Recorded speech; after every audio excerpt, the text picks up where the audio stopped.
The microphone caught the sound perfectly, a sharp crack that echoed across the garden as my fiancé's hand connected with my face.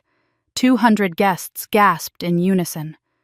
I stood there at the altar in my wedding dress, white veil now askew, tasting blood from my split lip.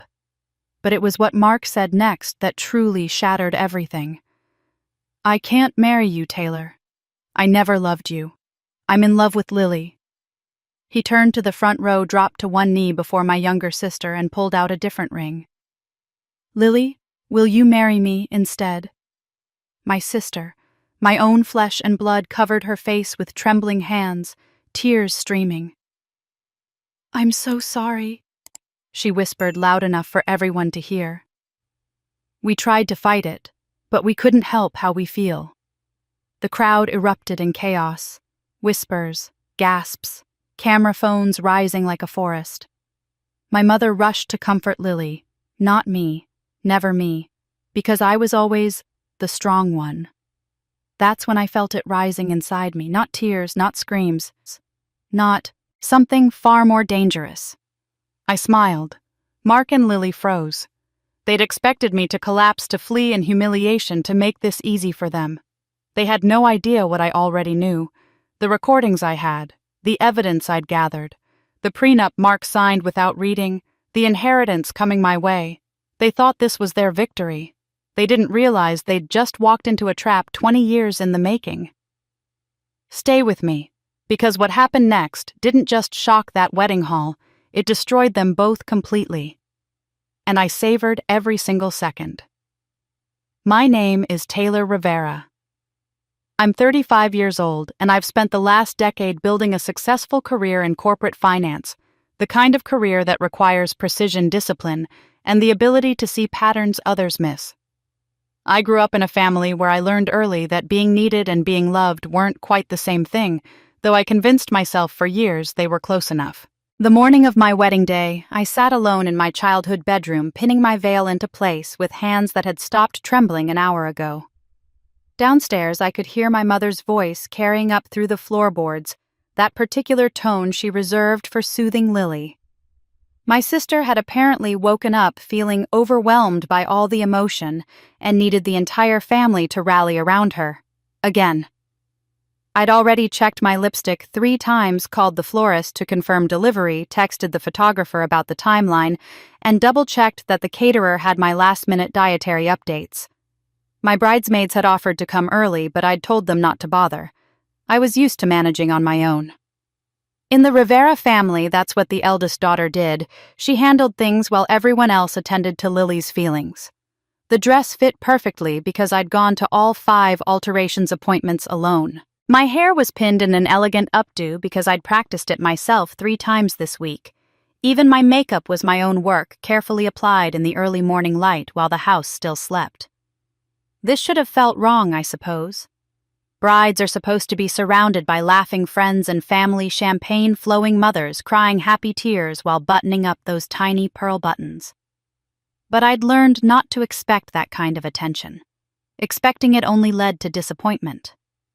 As I fastened my grandmother's silver bracelet around my wrist, the something old I'd chosen without telling anyone, because no one had asked, a memory surfaced with surprising clarity.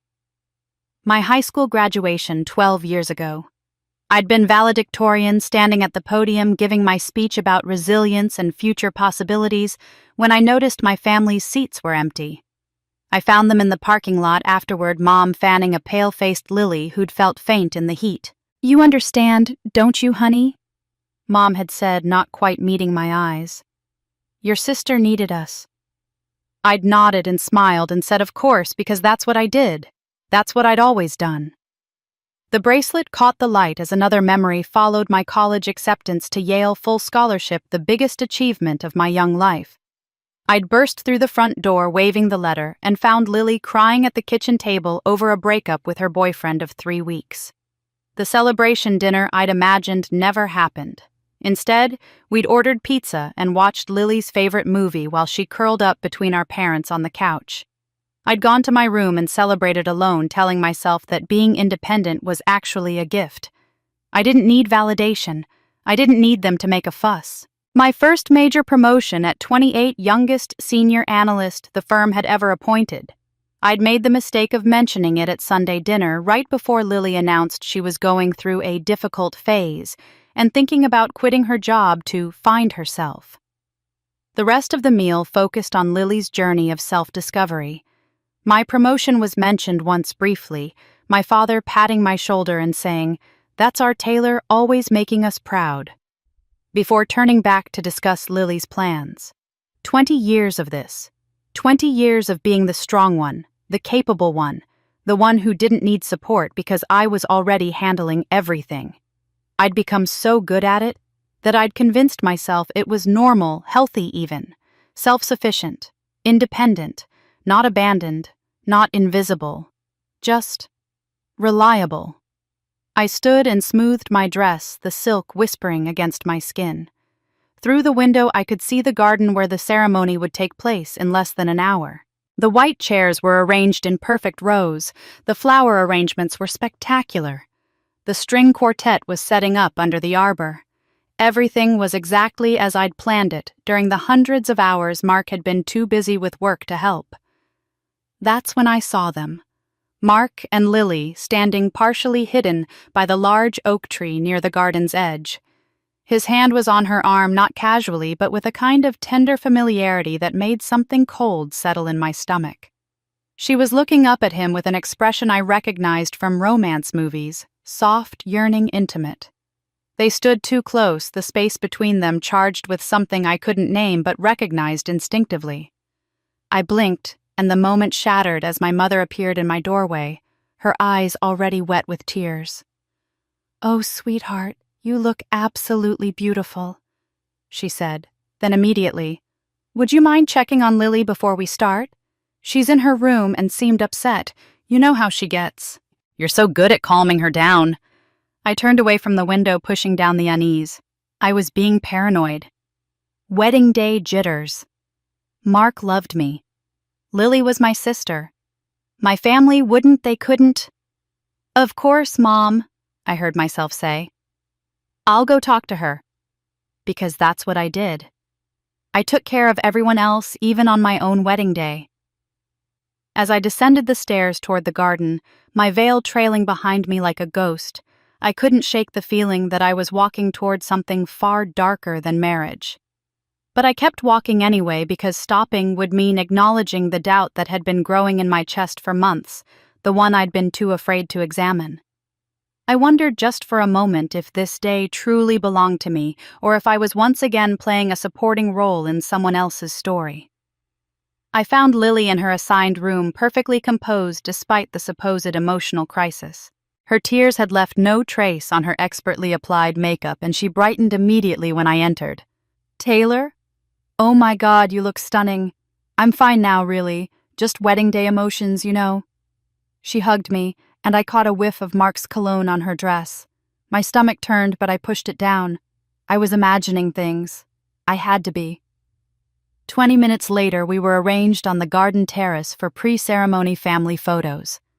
The photographer, a cheerful woman named Sandra, positioned us in various configurations, while my mother fussed with Lily's hair, and my father stood awkwardly to the side, hands in his pockets. I stood in the center in my wedding dress, feeling strangely like a prop in my own production. "Let's get one with just Mom and the bride," Sandra suggested, and my mother moved to stand beside me, her hand resting on my shoulder. As Sandra adjusted her lens, my mother leaned in close, her voice carrying that particular warmth she used when she wanted to say something meaningful. "You've always been the strong one, Taylor," she said, squeezing my shoulder. "You handle everything so well, unlike your sister who needs us." She said it like it was a compliment, her eyes shining with what I suppose she thought was pride. "I never have to worry about you. You just manage. It's such a gift." Sandra called out, "Beautiful now, look natural and happy." I smiled on command, the expression sliding into place with the ease of decades of practice. Natural. Happy. I'd been performing this particular smile since I was 15 years old, since the first time I realized that showing my own needs made everyone uncomfortable. My mother's words echoed in my head, and for the first time I heard what she was really saying. "You're strong, so we don't have to care for you. Lily needs us, so you don't get to need us." My strength wasn't an asset, it was their excuse. The photographer moved us through pose after pose. "Tilt your head toward your mother, Taylor. Perfect. Now can we get Lily in here?" My sister glided into frame, and suddenly my mother's entire body language changed. She turned toward Lily, her hand leaving my shoulder to fuss with Lily's necklace, her expression softening into the kind of tender concern she reserved exclusively for her youngest daughter. "Are you sure you're okay, sweetie?" Mom whispered to Lily. "You seemed so upset earlier." "I'm fine, Mom," Lily said, but her voice carried just enough tremor to keep my mother's attention focused entirely on her. I stood 3 feet away in my wedding dress on my wedding day, and I was invisible. Click, click, click. Sandra's camera captured the perfect images of a happy family completely missing the reality of what we actually were. Standing there in the morning sunlight, holding my bouquet, wearing my grandmother's bracelet, and my mother's expectations, I felt something shift inside me. A small crack in the foundation I'd built my entire identity upon. For 35 years, I'd silenced my own needs to keep the peace. I'd swallowed disappointments, minimized my achievements, and convinced myself that being low maintenance was a virtue. I'd told myself that after today, things would be different. Mark and I would build our own family, one where I wouldn't always come second. I'd finally have someone who put me first, who saw me, who made me central instead of peripheral. But even as I constructed this hopeful narrative, another voice whispered underneath it, quiet but insistent. "What if silence doesn't bring peace? What if it only enables the people who exploit it?" The thought was so heretical I almost gasped. But once it surfaced, I couldn't push it back down. What if my years of accommodation hadn't taught my family to appreciate me, but had instead trained them to take me for granted? What if every time I'd smiled through disappointment, I'd given them permission to disappoint me again? What if I'd spent 2 decades creating the very prison I now lived in? I looked at Lily, laughing at something the photographer said, her hand casually touching my mother's arm. My beautiful, fragile sister who'd learned that vulnerability was power and had wielded it like a weapon for 20 years. And I'd been her enabler, her supporting actress, the strong one who could handle being overlooked because someone had to be. "Taylor, honey, you seem tense," Sandra said gently. "This is your day. Relax those shoulders and give me a real smile." My day. The words felt hollow. When had anything truly been my day? I smiled anyway because that's what I did. That's what I'd always done. But something had changed in that moment. Some internal lock had been picked. I couldn't quite name it yet. Couldn't fully acknowledge what was stirring in my chest. It felt dangerous, this new awareness. It felt like the moment before a storm, when the air pressure drops and every animal instinct screams to take shelter. Looking back now, I understand what I couldn't see. Then this story isn't about what I did in response to what was about to happen. This is about a woman who spent 35 years being reasonable, accommodating, and kind only to discover that her goodness had been weaponized against her. This is about learning that unprotected kindness isn't nobility, it's an invitation for the people you love to take and take and take until there's nothing left. This is about the moment I stopped losing control and finally deliberately took it back. But standing there in my wedding dress, smiling for the camera while my mother cooed over Lily, I didn't yet know that my silence was about to be shattered in the most brutal way imaginable. I just knew that something was terribly, irrevocably wrong. The photos finally wrapped and we dispersed to prepare for the ceremony. I watched my family move through the pre-wedding chaos, and for the first time in my life, I saw the patterns with brutal clarity. Every interaction, every decision, every moment of attention flowed through the same invisible filter. How will Lily feel? My Aunt Carmen approached my mother to ask about seating arrangements. Should Uncle Roberto sit near the front, or... she began, but my mother cut her off, glancing toward Lily. Let me ask Lily if she's comfortable with Roberto being close. You know how he drinks, and Lily gets anxious around that. Never mind that it was my wedding, my seating chart, my preference that should matter. The question was automatically redirected to Lily's comfort level. My father stood near the bar talking with Mark's groomsmen, looking relieved to have escaped the emotional intensity of the getting ready process. Dad had checked out years ago, not through malice, but through exhaustion. When I was 13 and Lily was 8, I'd watched him try to mediate one of Mom's focus all attention on Lily episodes. He'd suggested that maybe, just maybe, we could celebrate my 8th grade academic achievement alongside managing Lily's friendship drama. Mom had cried. Lily had cried. Dad had apologized and never tried again. He'd learned that the path of least resistance was to let Mom handle everything emotional, and Mom had learned that the easiest way to handle things was to make Taylor the shock absorber while centering everything around Lily. It wasn't conscious cruelty. That's what made it so insidious. Each individual incident seemed reasonable in isolation. Lily's anxiety was real, so of course we should accommodate it. Taylor was capable, so of course she could handle things herself. These small, reasonable choices had accumulated over 20 years into a system where I existed to stabilize everyone else while receiving nothing in return.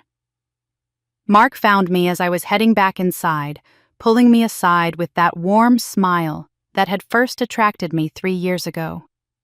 "Hey, beautiful bride," he said, kissing my cheek. "You doing okay? I know this morning has been chaotic." "I'm fine," I said automatically, and his smile widened. "See, this is what I love about you. You just handle things." He glanced back toward where Lily was visible through the French doors, talking animatedly with our cousins. "I was just checking on Lily. She seemed really overwhelmed earlier. You know how hard this must be for her." I stiffened slightly. "Hard for her?" "Well, yeah," Mark said, his tone gentle, almost pitying. "Living in your shadow all these years. You're so accomplished, so put together. That's got to be difficult for someone more sensitive. I think she feels like she can never measure up." He squeezed my hand. "You should maybe spend some time with her today. Make sure she knows you don't see her as less than. She needs that reassurance." It wasn't the first time Mark had said something like this. Over the past year, as wedding planning intensified, he'd frequently commented on how we should be more understanding of Lily's feelings. How Taylor should reach out more, because Lily felt disconnected. How important it was that Taylor not make Lily feel bad about her achievements. At first, I'd found it endearing. Mark was so empathetic, so concerned with everyone's well-being. He was encouraging family harmony. But now hearing it again on my wedding day, I recognized it for what it really was. Mark had bought completely into my family's narrative. He genuinely believed that Lily was the fragile one who needed protection, and Taylor was the strong one who could handle anything, including neglect. He'd been primed perfectly by 3 years of family dinners where Mom centered every conversation around Lily's latest crisis, while Taylor's accomplishments were mentioned in passing. He'd witnessed countless moments where Taylor accommodated and Lily demanded, and he'd internalized the lesson Lily needs. Taylor provides. He was perfect prey for whatever Lily had planned, because he already saw her as someone requiring rescue, and me as someone who didn't need him at all. "I'll check on her," I heard myself say, and Mark beamed like I'd given him a gift. What Mark didn't know, what none of them knew, was that while they'd been consumed with Lily's emotional needs, I'd been building something far more substantial. 2 years ago, when my parents faced foreclosure after Dad's failed business venture, I'd quietly refinanced their mortgage, restructuring their debt in a way that saved their home. They'd thanked me once, then never mentioned it again. Last year, when Grandma's medical bills started piling up, I'd coordinated all her care, attended every appointment, managed her medications, and paid for the home health aid. I was listed as emergency contact for both parents, handled all family gathering logistics, remembered every birthday and anniversary, and maintained the family calendar that everyone else relied on without acknowledging. Financially, I'd built an investment portfolio worth over $300,000 through careful planning and discipline. I'd been promoted 4 times in 7 years. I owned my condo outright. Meanwhile, Lily had drifted through 6 different jobs, 3 creative pursuits, and 2 years of finding herself in Europe, all funded by our parents' retirement savings and my quiet financial support that I'd never mentioned to anyone. I was the foundation this family stood on, but because I didn't cry or demand or make my contributions visible, they'd become invisible. They'd taken my strength for granted so completely that they'd forgotten strength came from somewhere. They'd forgotten it could be withdrawn. But I hadn't forgotten. Somewhere deep inside, I'd been keeping score, even if I hadn't admitted it to myself. Through the window, I saw Mark walk back toward the garden, and Lily intercepted him near the oak tree. They stood close again, her hand on his arm, both of them laughing at something. The afternoon light caught them perfectly like a photograph of intimacy. I stood frozen watching them and realized with cold certainty everyone had noticed this growing closeness except me.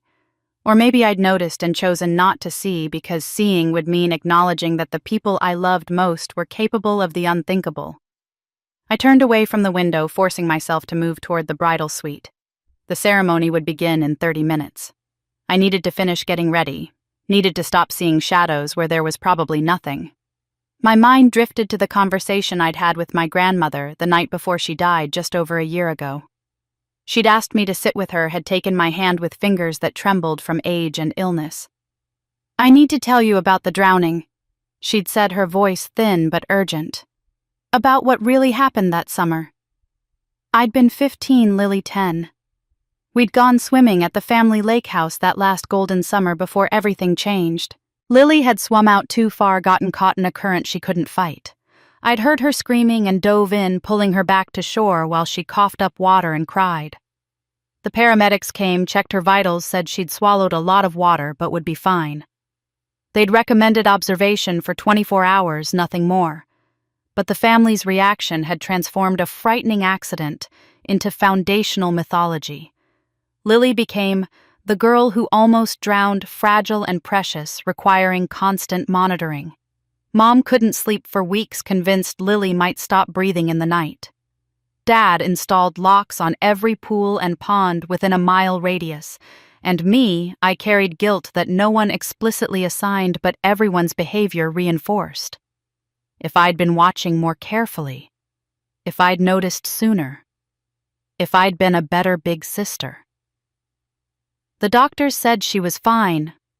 Grandma had told me, gripping my hand harder. Minor trauma, full recovery expected. But your mother needed someone to protect, and Lily... She'd paused, choosing her words carefully. Lily learned something that summer. She learned that being the victim brought her everything she wanted. Attention, priority, power. I'd tried to protest to defend my sister, but Grandma had shaken her head. I watched it happen, Taylor. Over the next year, she'd bring up the drowning whenever she wanted something, play up her fears to get out of things she didn't want to do. She was 10 years old, and she'd already figured out that fragility was currency, and your mother paid every time. "Why didn't you say something?" I'd asked. "I tried. Your mother wouldn't hear it. Said I was being hard on a traumatized child." Grandma's eyes had filled with tears. "And you became the strong one by default. The one who didn't need protecting because someone had to be stable. I'm so sorry, sweetheart. I should have fought harder." That conversation haunted me now as I touched up my makeup. The drowning had been real, Lily's fear genuine. But what came after 20 years of using that trauma as a shield against accountability? As a weapon to claim priority in every situation that had been a choice. A pattern learned young and perfected over decades. I pushed the thought away and focused on the practical matters at hand. At least I'd been careful about protecting myself legally, even if I hadn't fully understood why the precaution felt necessary. 6 months ago, during premarital planning, my attorney Janet Rodriguez had insisted on a prenuptial agreement. At your income level and with the pending inheritance, it's standard fiduciary responsibility, she'd explained. Not romantic, but necessary. Mark had signed without hesitation, even laughed about it. "We'll never need this, but sure if it makes you feel better. I'm not marrying you for money, Taylor. You know that." He'd been so easy about it, so unconcerned, that I'd felt guilty for even bringing it up. The prenup included standard provisions: separation of assets, delineation of individual property, but Janet had pushed for additional clauses based on her years of experience. An infidelity clause stating that documented cheating would result in the cheating party forfeiting claims to marital assets and alimony.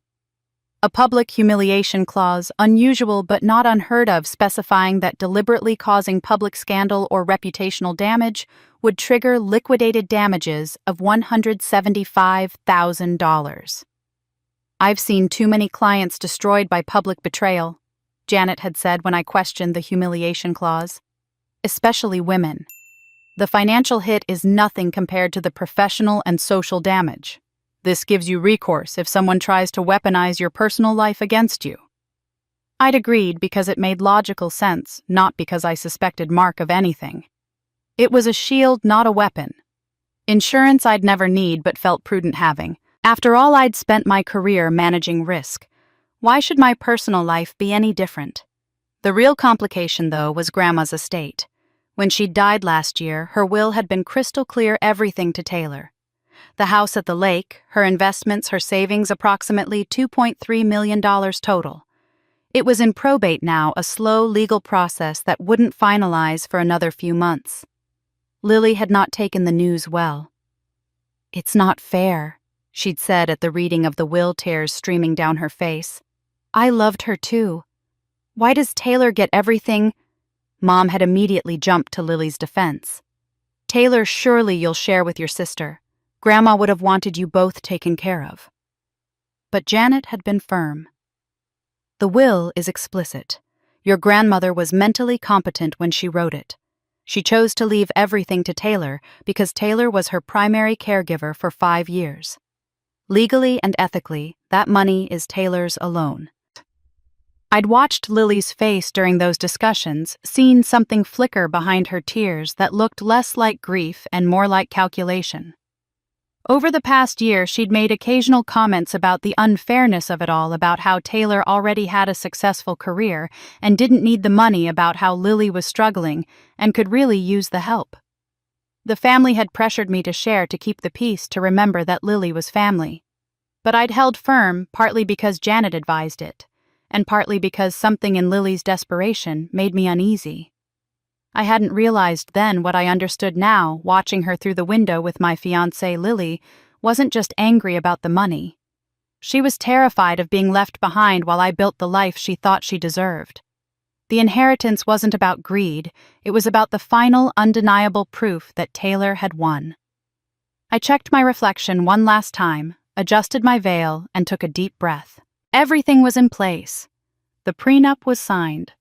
The inheritance was protected. I'd been prudent and careful, just like always. I had no idea I'd just built the exact arsenal I'd need to survive what was coming. The ceremony began exactly on schedule. I walked down the aisle on my father's arm, my smile perfect, my steps measured to the string quartet's tempo. 200 faces turned toward me, and I felt the weight of their attention like a physical thing. Mark waited at the altar in his tailored suit, looking handsome and nervous, and exactly like the man I thought I was going to spend my life with. The officiant guided us through the traditional passages. We'd chosen the standard vows with a few personal additions I'd written during sleepless nights over the past month. When my turn came, I took Mark's hands and began speaking, my voice slightly trembling with emotion I thought was joy. "I promise to stand by you in all things, to be your partner in building our future." The crack of his hand across my face cut through the air like a gunshot. The microphone clipped to the officiant's lapel caught the sound, perfectly amplifying it across the garden venue, so that even guests in the back rows heard the sharp collision of flesh on flesh. My head snapped to the side from the force. I tasted blood where my teeth cut into my inner cheek. The pain was sharp but distant, overpowered by the surreal impossibility of what had just happened. 200 people gasped in perfect unison. Time seemed to fracture. I stood frozen at the altar, one hand halfway to my stinging cheek, my veil knocked askew, my bouquet fallen to the ground. The world narrowed to this single moment of incomprehension. This couldn't be happening. Mark wouldn't, he couldn't, I can't do this. Mark's voice rang out clear and strong across the stunned silence. He wasn't yelling, but his words carried to every corner of the garden. I won't marry someone I don't love. I'm in love with Lily. I always have been. The words hit harder than his hand had. He turned away from me, actually turned his back on me at our own altar, and walked directly toward the front row where my family sat. Where Lily sat. And I saw with horrible clarity that she was already crying. Tears were streaming down her perfectly made-up face, her hands covering her mouth, her eyes wide with what looked like shock. But her tears had started before Mark began speaking. She'd known. She'd been ready. Mark dropped to one knee in front of my sister, in front of 200 witnesses, at my wedding. He pulled a small box from his jacket pocket and opened it to reveal a ring. Not the ring I'd helped him choose for me 6 months ago, not the one that was supposed to slide onto my finger in approximately 30 seconds. This was different, smaller diamond, different setting. He'd bought a separate ring for this moment. This had been planned. Lily, Mark said, his voice breaking with emotion that I'd thought belonged to me, will you marry me instead? The audacity of it stole my breath. He wasn't just canceling our wedding. He was replacing me. At my own ceremony, in front of everyone I knew, colleagues who respected me, friends who'd traveled across the country, my elderly aunt who'd flown in from Arizona despite her health problems, all of them witnessing the most public humiliation imaginable. Lily's performance was masterful. She shook her head violently, her hands still covering her mouth. No, this isn't, I never wanted. Her words were choked with sobs. She looked toward me, and her expression was a perfect rendition of anguish. Taylor, I'm so sorry. I'm so sorry. The whisper was just loud enough for the first 3 rows to hear, which meant it would spread through the entire crowd within minutes. She wasn't refusing, notice that. She was protesting performing reluctance, but she wasn't saying no. Around me, I could hear the whispers starting, the 200 witnesses processing what they'd just seen, constructing narratives to make sense of the impossible. Oh my God, did he just... Is this really happening? That poor girl. But which poor girl they meant was already fracturing into camps. Some were staring at me with horror and pity. Others were watching Lily and Mark with the riveted attention usually reserved for romantic movies. I could actually see it happening in real time, the tragic romance narrative taking shape. Forbidden love, uncontrollable passion, the heart wants what it wants, star-crossed lovers who tried to resist but couldn't deny their feelings any longer. My mother had risen from her seat, but she'd moved toward Lily, not me. My father sat frozen, his face pale. My bridesmaids stood to my left in their matching dresses, holding their bouquets, looking at me with expressions ranging from shock to pity to barely concealed fascination with the drama unfolding. I stood at the altar in my wedding dress, blood in my mouth, my veil crooked, watching my fiancé propose to my sister at my own wedding ceremony. I should have been crying, should have been running, should have been screaming or collapsing or doing any of the things the crowd expected from a publicly humiliated bride. Instead, I felt something cold and sharp crystallizing in my chest. A clarity I'd never experienced before. Because in that moment of absolute destruction, I saw everything with perfect precision. The way Lily's tears had started too early. The separate ring Mark had purchased. My mother's instinct to comfort Lily instead of me. The 20 years of pattern that had led exactly to this point. They'd planned this. They'd choreographed my destruction. And they'd done it because they thought I would absorb this blow the way I'd absorbed every other disappointment in my life, with grace, with silence, with that trademark Taylor strength that meant I could handle anything. They thought they knew me, thought they'd broken me. They had no idea what they'd actually done. As the crowd waited for me to collapse or flee, as Mark and Lily held their tableau of tortured romance, as my mother reached for my sister's trembling shoulders, I felt my face shift into an expression that made several people in the front row actually flinch. I smiled. My smile seemed to break whatever spell had frozen the crowd. Suddenly everyone was moving, talking, reacting. But not toward me. My mother rushed past the altar without a glance in my direction, heading straight for Lily. I watched her kneel beside my sister, wrapping her arms around Lily's shaking shoulders. "Oh, sweetheart, it's okay," Mom murmured loud enough for the nearby guests to hear. My father remained in his seat, completely paralyzed, his face cycling through expressions of shock and confusion. He looked between his two daughters, and I could actually see him trying to process which one needed him more. The answer should have been glaringly obvious. It wasn't to him. Within seconds, a protective circle formed around Lily and Mark. My Aunt Carmen produced a bottle of water. My cousin Sophia draped her pashmina shawl over Lily's shoulders. Mark's mother, who I'd thought liked me, was patting his arm consolingly.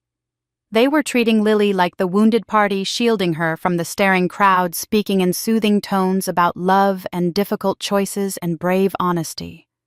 I stood alone at the altar.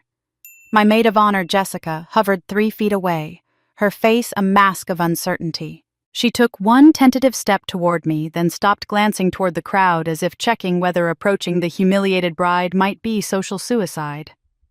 My other bridesmaids stood frozen in their matching lavender dresses, bouquets hanging limply at their sides, looking anywhere but at me. The officiant had backed away slowly as if I might explode. The string quartet had stopped playing. 200 people stared with expressions ranging from horror to pity to barely concealed excitement at witnessing the kind of scandal that becomes legendary. Finally, my mother detached herself from Lily and walked toward me. For one desperate second, I thought she was coming to comfort me, to check if I was okay, to acknowledge that her eldest daughter had just been publicly assaulted and humiliated. Instead, she gripped my arm tightly and hissed in my ear, her voice low and urgent. "You need to handle this gracefully, Taylor. Your sister didn't want this to happen. She's devastated. Don't make this worse by causing a scene." I stared at her, genuinely unable to process what I'd just heard. My wedding had been destroyed. I'd been slapped in front of 200 people my fiancé had proposed to my sister at my own altar. And my mother's first concern was that I not make things uncomfortable for Lily. "I'm the one who was slapped, Mom," I said quietly. "I know, honey, and that was wrong of Mark, but you know how impulsive he can be. The important thing now is keeping the family together. Lily needs us. She didn't ask for any of this." Didn't ask for it.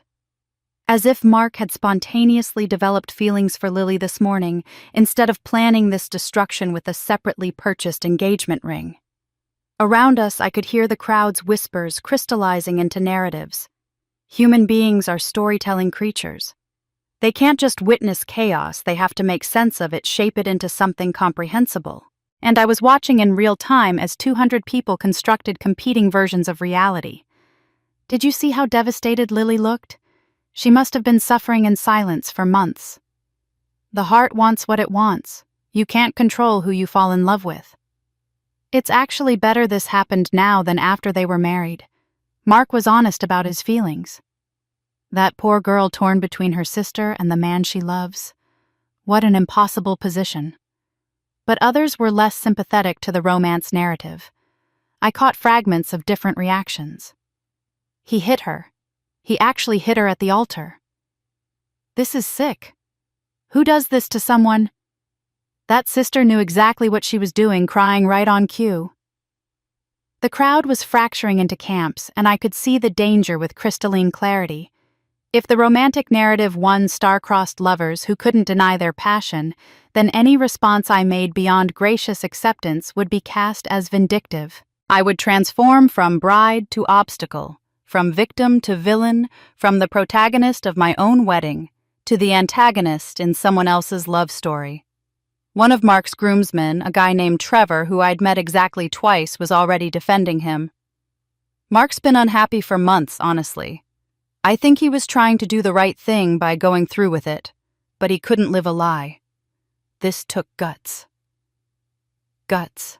Slapping your bride and proposing to her sister took guts. I stood there in my wedding dress, blood drying on my split lip, my veil crooked, my bouquet trampled somewhere near my feet, facing an impossible choice. Every instinct I had screamed at me to run, to flee this garden, this humiliation, these staring faces, to lock myself in my car or my house and process this devastation away from witnessing eyes. To break down in private, the way I'd been breaking down in private my entire life, absorbing pain where no one could see it, being strong so everyone else could be comfortable. But if I left, the story would be told without my voice. Mark and Lily would control the narrative completely. They'd paint themselves as tragic lovers who couldn't help their feelings, who'd tried to resist but couldn't deny destiny. I'd be remembered as the rejected bride who couldn't face reality, who ran away rather than handle things maturely. Every version of this story that got told at dinner parties and family gatherings for the next 20 years would position me as the woman who wasn't enough, who couldn't keep her man, whose sister was simply more lovable. The alternative was to stay. To stand here in the wreckage of my wedding day and bear witness to my own destruction. To maintain composure even as everything inside me shattered. To refuse to give them the satisfaction of seeing me collapse. Both options were agonizing, but only one preserved my dignity. Only one kept me from becoming a footnote in their love story. I looked at my mother, at Lily, still crying in her protective circle, at Mark, hovering between his groomsmen, looking almost proud of himself, at the 200 faces watching and judging and constructing their narratives.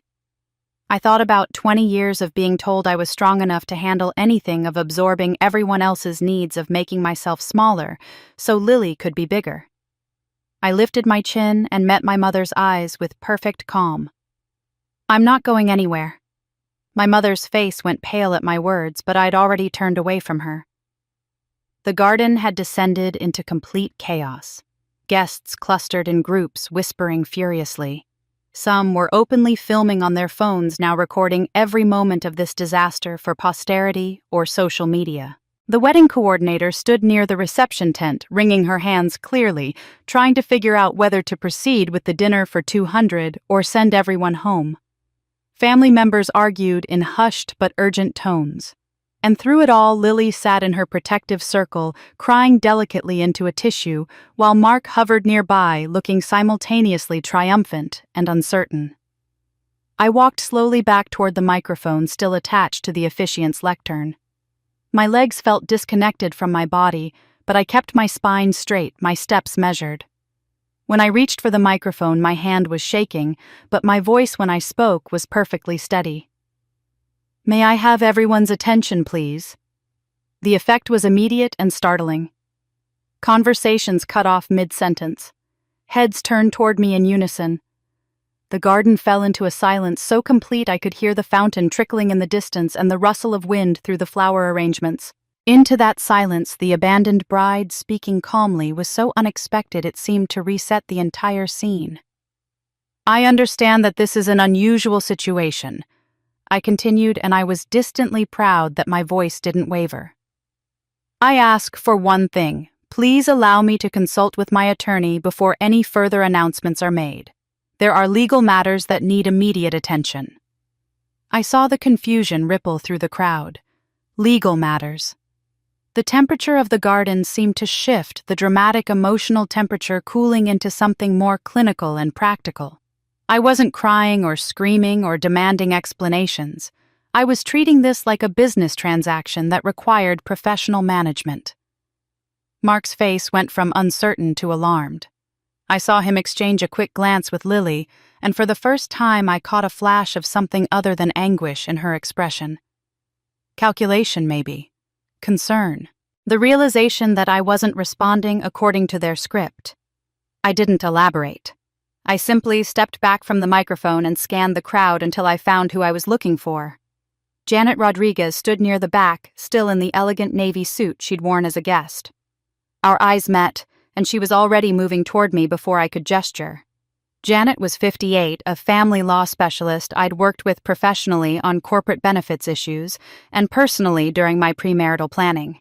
She had silver hair cut in a sharp bob, shrewd dark eyes, and a reputation for absolutely ferocious client advocacy. Right now, seeing her walk toward me with purposeful strides, I'd never been more grateful for her presence.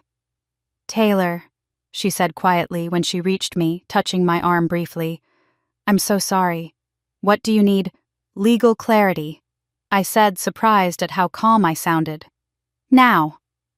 Janet nodded once and turned to survey the scene. I watched her take in Mark's defensive posture, Lily's continued crying, the fractured crowd, my mother still hovering uncertainly nearby. Then she walked directly to Mark, who straightened uncomfortably as she approached. "Mr. Dawson," she said, her voice carrying just far enough for the nearest guests to hear. "I'm Janet Rodriguez, Ms. Rivera's attorney. I'd like to request a brief private conversation regarding certain legal documents you signed. It won't take long." Mark looked trapped. Refusing would make him look like he had something to hide. Agreeing meant acknowledging that yes, there were legal consequences to what he'd just done. He glanced at Lily again, then back at Janet. Sure, of course." They stepped away toward the edge of the garden, Janet speaking too quietly for anyone else to hear, while Mark's face grew progressively paler. I couldn't hear their conversation, but I could see Mark's body language shift from defensive to distinctly worried. The crowd's reaction to Janet's presence was mixed. I heard someone nearby mutter, "Jesus, she's already lawyering up. Can't she just handle this like an adult?" But another voice responded, "Are you kidding? He assaulted her in front of 200 people. She absolutely needs legal protection." The narrative was shifting, fragmenting further. The appearance of an attorney transformed this from pure personal drama into something with real-world consequences. Emotion could be dismissed as overreaction, but law demanded response. Throughout all of this, Lily remained in her seat, surrounded by protective family members. I watched her watching me, and her performance was absolutely masterful. She kept glancing my direction with what appeared to be genuine concern, her tears never quite stopping, but never becoming histrionic either. She dabbed at her eyes with a tissue, accepted comfort from my mother and aunts, but refused to look away from me for long. When my cousin Sophia suggested that maybe Lily and Mark should leave to give me space, Lily's response was perfectly pitched. "I can't just abandon her," she said, her voice breaking. "She's my sister. I need to make sure she's okay. This is all so terrible."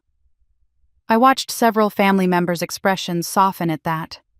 "See, Lily cares about Taylor. Lily didn't want this. Lily is being torn apart by circumstances beyond her control." The plausible deniability was brilliant. If she were truly villainous, would she be so concerned about my well-being? Would she be crying like this? Would she refuse to leave me alone in my pain? My Aunt Carmen was already defending her. "She didn't plan this, poor thing. She's as much a victim of these feelings as Taylor is. You can't control who you fall in love with." I felt something cold and sharp settling deeper into my chest. Lily was building her long-term narrative in real time, positioning herself as someone who made painful but understandable choices while maintaining her fundamental goodness and love for her sister. And people were buying it. Janet finished her conversation with Mark and walked back to me.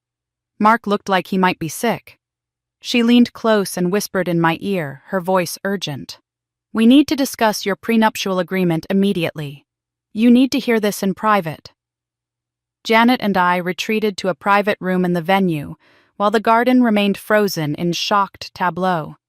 She explained the prenuptial agreement's infidelity and public humiliation clauses in clinical detail, her voice steady and professional even as my hands shook.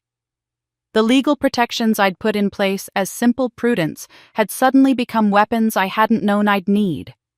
But Janet's final advice was clear. "Don't react yet. Let them think they've won. We'll need every advantage when the time comes."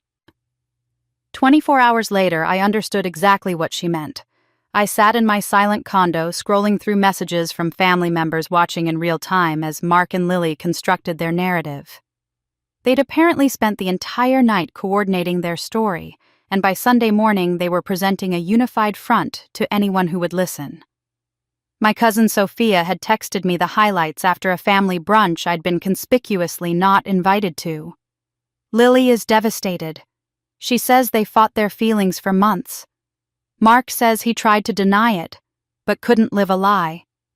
They want you to know they never meant to hurt you. Never meant to hurt me. As if Mark had accidentally slapped me at the altar, as if that second engagement ring had materialized spontaneously in his pocket. But the narrative was insidious in its construction. Mark was telling people that he'd realized the truth during wedding preparations and had to be honest before making vows he couldn't keep.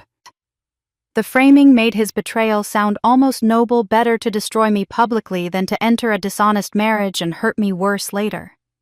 It was the same logic people used to justify infidelity. I was actually protecting you by being honest about my feelings. Lily's version supported this perfectly. Through tears, she'd confessed to my mother and aunts that she'd tried to distance herself from Mark, but couldn't control her heart. She painted herself as tortured by impossible love, torn between sisterly loyalty and feelings too powerful to deny. Together, they were constructing a romance narrative where Taylor wasn't the victim, but simply the unfortunate casualty of a love too powerful to resist. And people were buying it. I could see it in the messages and the careful language family members used. I know this is hard, but maybe there's some truth to what they're saying. The heart wants what it wants, Taylor. At least Mark was honest before you got married. But their most effective tactic wasn't the romance narrative. It was the way they weaponized my strength against me. Mark had told my father, who'd relayed it to me with obvious discomfort, that I'd always been cold and controlling, that he'd felt suffocated by my expectations, that our relationship lacked warmth. He cited the prenuptial agreement as evidence that I'd never really trusted him, that I was more interested in protecting my assets than building a real partnership. The prenup I'd signed at my attorney's standard recommendation was now being reframed as proof of my emotional unavailability, my inability to fully commit, my fundamental coldness. Lily's attacks were more subtle but equally devastating. She'd mentioned to various relatives that I'd always been so independent and self-sufficient that I sometimes seemed emotionally distant, that Mark probably needed more warmth than I could provide, that Taylor had always been so focused on her career and finances that relationships came second. It was sophisticated character assassination. They were taking everything I'd been forced to become independent because no one supported me strong, because showing weakness was punished financially, careful, because I'd learned not to depend on anyone, and reframing it as evidence that I was incapable of love, of partnership, of basic human warmth. And for people who already saw me as the strong one, this narrative was unfortunately credible. Why wouldn't Mark want someone softer, more vulnerable, more emotionally available? Why wouldn't he choose Lily, who knew how to need people, over Taylor, who seemed to need no one? I sat on my couch reading these messages, feeling rage and helplessness war inside my chest. Every instinct screamed at me to fight back, to publicly call out the obvious planning and manipulation. I had the timeline. I had the evidence. I could destroy their romantic narrative with simple facts. But Janet's voice echoed in my head from our conversation the night before. If you go nuclear now, you'll be labeled the bitter ex who can't let them be happy. We need people to see the truth on their own terms, not feel like you're forcing them to choose sides. She was right. The social dynamics were rigged against immediate confrontation. If I attacked now, I'd be the vindictive woman making everything about her ego. I'd be the one refusing to accept reality, unable to move on, trying to punish people for falling in love. I set my phone down and stared at the wall of my condo. This wasn't going to be over in days or weeks. This was a chess match that would take months of strategic patience. Mark and Lily had made their opening move public destruction, designed to leave me too shattered to respond. Now they were consolidating their position with narrative control, making themselves the protagonists of a tragic love story while casting me as the obstacle to be overcome. If I responded emotionally, I'd play directly into their hands. But if I stayed silent, if I appeared to accept their narrative while quietly building my case, if I had the discipline to endure short-term pain for long-term victory. This moment defined everything. For 35 years, I'd absorbed pain to keep the peace, silenced myself, to accommodate others, been the strong one so everyone else could be comfortable. That version of silence had destroyed me. But there was another kind of silence. Strategic silence. Deliberate silence. The silence of someone who knows exactly what she's doing and refuses to show her hand until the perfect moment. I picked up my phone and began typing a message to my family group chat. My hands were steady. I appreciate everyone's concern. I need some time to process everything. I won't be attending family events for a while. I wish Mark and Lily the best. Short. Gracious. Giving them exactly what they expected. Taylor being mature. Taylor handling it well. Taylor accommodating everyone else's comfort, even in her own destruction. They thought my silence meant defeat. They had no idea what it really meant. 2 months passed in a fog of careful performance. I attended family dinners when required, smiled politely, spoke in measured tones about work and weather, and nothing that mattered. My silence had become its own kind of armor. When people asked how I was doing, I said fine, with enough conviction that they stopped asking.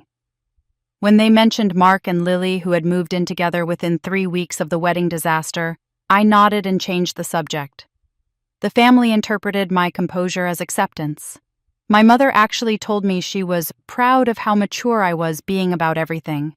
My father seemed relieved that I wasn't causing drama. Even my aunts, who'd initially been uncomfortable with the situation, had gradually relaxed into the new normal. Taylor was handling it. Taylor was strong. Taylor was moving on. Mark and Lily were openly planning their own wedding now. A small ceremony, they said, given the complicated circumstances. Lily posted photos on social media of herself looking at wedding venues, Mark's arm around her waist, both of them glowing with the kind of happiness that makes people forget how that happiness was built on someone else's destruction. The narrative had solidified. They were the star-crossed lovers who'd finally found each other.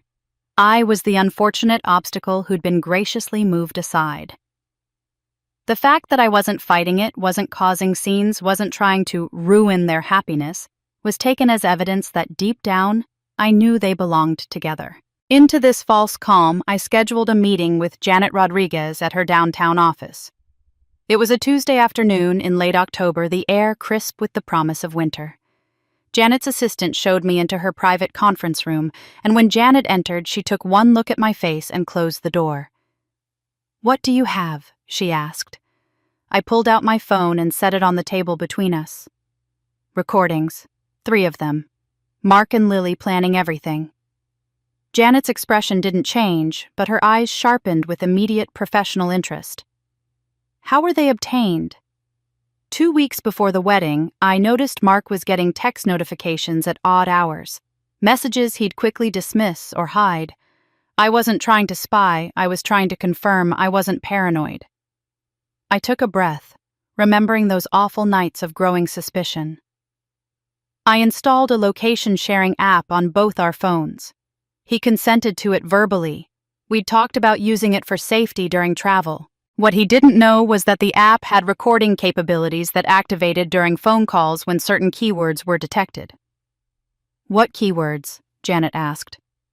"My name, Lily's name, wedding, marriage." I felt my throat tighten. We were in Texas for part of our pre-wedding planning, visiting Mark's family. Texas is a one-party consent state. I was a party to the calls because they occurred on my device or in my presence.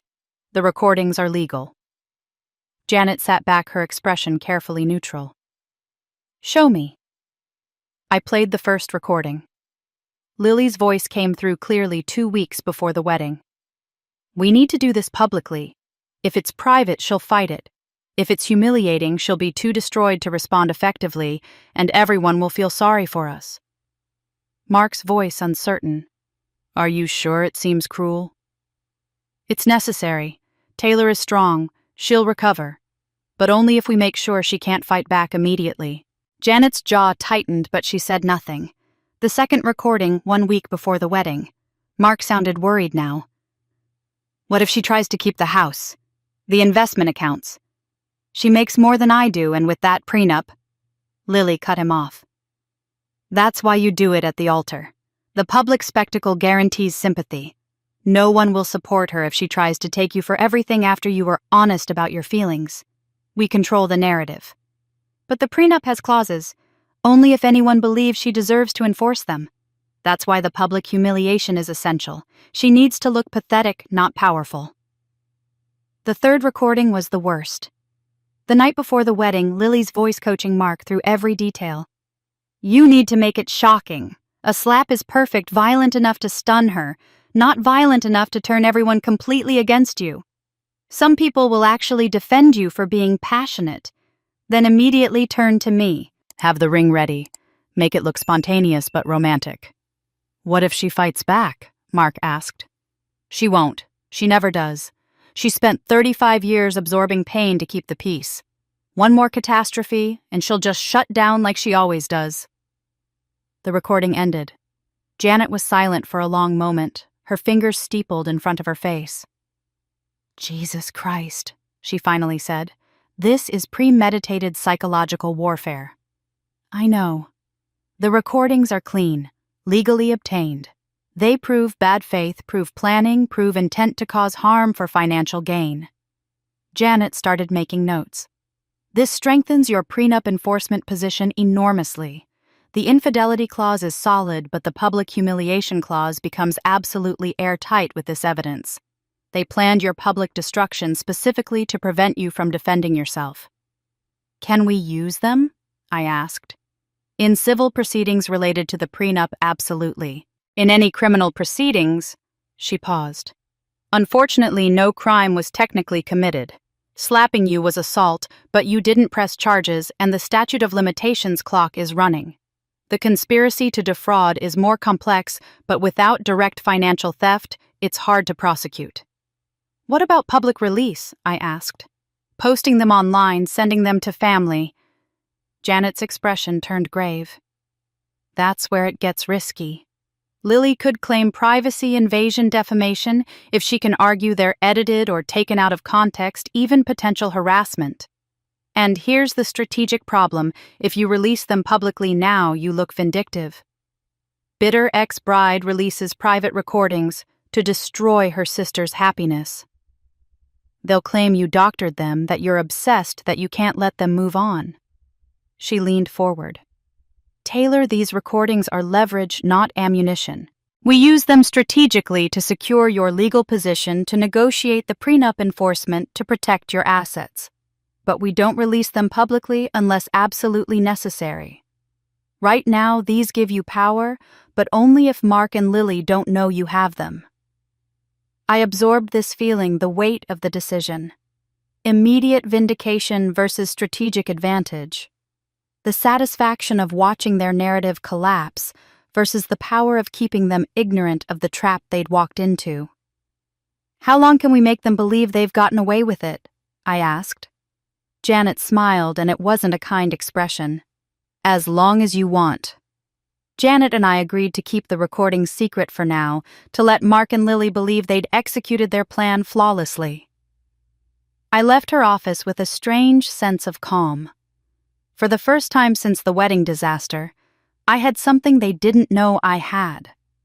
Power they couldn't see or defend against. That calm lasted exactly 3 more weeks. I was at work when my mother called, her voice trembling with a mixture of emotions I couldn't immediately parse. Taylor, honey, I need you to come to dinner tonight. Family meeting. It's important. Something in her tone made my stomach clench. What's happened? Just come. 6 o'clock. And Taylor. She paused.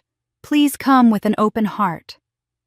I arrived at my parents' house to find the entire family already gathered. My father, my aunts Carmen and Rosa, my cousins, even Mark's mother. And in the center of it all, Lily and Mark sitting close together on the couch, her hand resting protectively on her still flat stomach. I knew before anyone said a word. My mother stood, her eyes already wet with tears. Taylor's sweetheart Lily has some news. Beautiful news. And we're hoping you can share in the joy of it. Lily looked up at me, and her performance was absolutely perfect. Tears streaming, voice trembling, looking both terrified and hopeful. Taylor, I'm pregnant. 10 weeks! The room held its collective breath, waiting for my reaction. 10 weeks. I did the math automatically. Conception approximately 2 weeks before my wedding, which meant the affair had been ongoing for at least 3 months, probably longer. Mark's sudden realization at the altar wasn't sudden at all. It was the culmination of a relationship that had been building while he shared my bed, planned our future, pretended to love me. But more than that, 10 weeks pregnant meant something else entirely. Something only I knew. 6 months ago, when Mark and I were planning to start a family, we'd gone through fertility consultations. The results had been disappointing. Mark had severe oligospermia, extremely low sperm count resulting from a childhood mumps infection. Natural conception was theoretically possible, the doctor had said, but highly unlikely. They'd recommended IVF genetic testing, possibly a sperm donor if we wanted to be certain. Mark had been devastated, ashamed. He'd shared this with me in confidence, made me promise not to tell anyone, especially not his family or mine. "It makes me feel like less of a man," he'd said. I'd held him and promised his secret was safe. And now Lily was announcing a natural pregnancy that shouldn't be possible. Either she'd undergone extensive fertility treatments that Mark had kept hidden from everyone, or this baby wasn't his, or this pregnancy was an elaborate fiction. My instinct leaned toward option 2 with option 3 as a close second. But I didn't say any of this. Instead, I felt a smile spread across my face, genuine this time, because I finally understood just how deep Lily had dug her own trap. "Oh my God," I said, moving toward her. "Lily, that's wonderful news. Congratulations." The relief in the room was palpable. My mother actually sobbed. Mark's shoulders dropped from their defensive hunch. Lily's eyes widened slightly as if she'd expected resistance and didn't quite know what to do with acceptance. My mother pulled me aside after the initial congratulations, gripping my hands tightly. "I'm so proud of you, Taylor. I know this must be hard, but your sister is carrying our first grandchild. We need to come together as a family now. Whatever happened, we have to move forward, for the baby's sake." Over the next 2 weeks, the pregnancy became the family's central focus. Lily posted ultrasound photos on social media. My cousins commented with heart emojis and congratulations. Mark's family, who'd been quietly mortified by his behavior at the wedding, suddenly saw the pregnancy as vindication. "See," his mother told anyone who would listen. "They really were meant to be together. This baby is proof." My mother hosted another dinner specifically to discuss how we'd all support Lily through the pregnancy. I was expected to attend, expected to smile. Expected to ask about her symptoms and doctor's appointments and nursery plans. "I need you to tell me you'll be part of this child's life," Mom said, cornering me in the kitchen, while Lily held court in the living room, one hand on her belly, in that universal gesture of expectant mothers. "That you won't punish an innocent baby for the circumstances of its conception." The cruelty of it was breathtaking. I was expected to celebrate the child conceived during my fiancé's affair with my sister. Expected to provide emotional labor and financial support and familial love for the product of my own betrayal. Expected to be grateful for the opportunity to be an aunt. And I played along. I attended the dinners. I asked Lily about her morning sickness and food cravings. I even offered to help set up the nursery when the time came. To everyone's visible relief and surprise, Taylor was handling this maturely. Taylor was being the bigger person. Taylor was accepting reality and moving forward. But my compliance wasn't acceptance. It was reconnaissance. I watched Lily carefully at these gatherings, noting details others missed. She claimed to be 10 weeks pregnant but showed no physical symptoms beyond what could be easily faked. No true morning sickness. She'd mentioned feeling queasy, but I never saw her actually ill. No food aversions, no fatigue. She touched her belly constantly, performatively, but the gesture felt rehearsed rather than instinctive. I asked careful questions about her doctor's appointments, prenatal vitamins, due date calculations. Lily's answers were smooth but occasionally contradictory. She'd mentioned her first ultrasound was at 8 weeks, then later said 7 weeks. Small inconsistencies that most people wouldn't catch or care about. I documented everything in a private notebook. Dates, claims, contradictions. not to use against her yet, just to build a pattern to confirm my suspicions. At the most recent family dinner, Lily announced they were planning their wedding for the spring, before she'd be too far along to fit in a dress. Everyone cooed supportively. My mother cried happy tears. I smiled warmly at Lily across the table and said with complete sincerity, "I'm so happy for you both." And I meant every word. Just not the way anyone thought. 3 months after the wedding disaster, I sent out invitations for a dinner party at my condo. The subject line read, "Moving Forward Together." I invited my parents, my aunts, a few cousins, and most significantly, Mark and Lily. The responses came back quickly, tinged with cautious relief. My mother called immediately. "Oh, Taylor, this is so mature of you. I'm so glad you're ready to heal." Even Janet questioned my strategy when I told her. "Are you sure about this?" But I assured her I knew exactly what I was doing. The evening of the dinner, I prepared everything myself. A menu of Lily's favorite foods, fresh flowers on the table, soft music playing in the background. When my family arrived, I greeted each person warmly, playing the role of gracious hostess with the ease of decades of practice. Lily arrived last, with Mark trailing slightly behind her. She wore a fitted maternity dress that emphasized her barely there bump at 3.5 months. Most women wouldn't be showing much, but Lily had clearly chosen her outfit to make the pregnancy as visible as possible. Mark looked uncomfortable, his shoulders tense, eyes darting around my condo as if expecting some kind of ambush. "Lily." I moved forward with a warm smile, embracing her carefully. "You're glowing. Pregnancy suits you." I felt her body relax fractionally in my arms. She'd been expecting confrontation, or coldness, or pointed silence. Instead, I was giving her exactly what she wanted: acceptance, warmth, surrender. Throughout dinner, I played my role perfectly.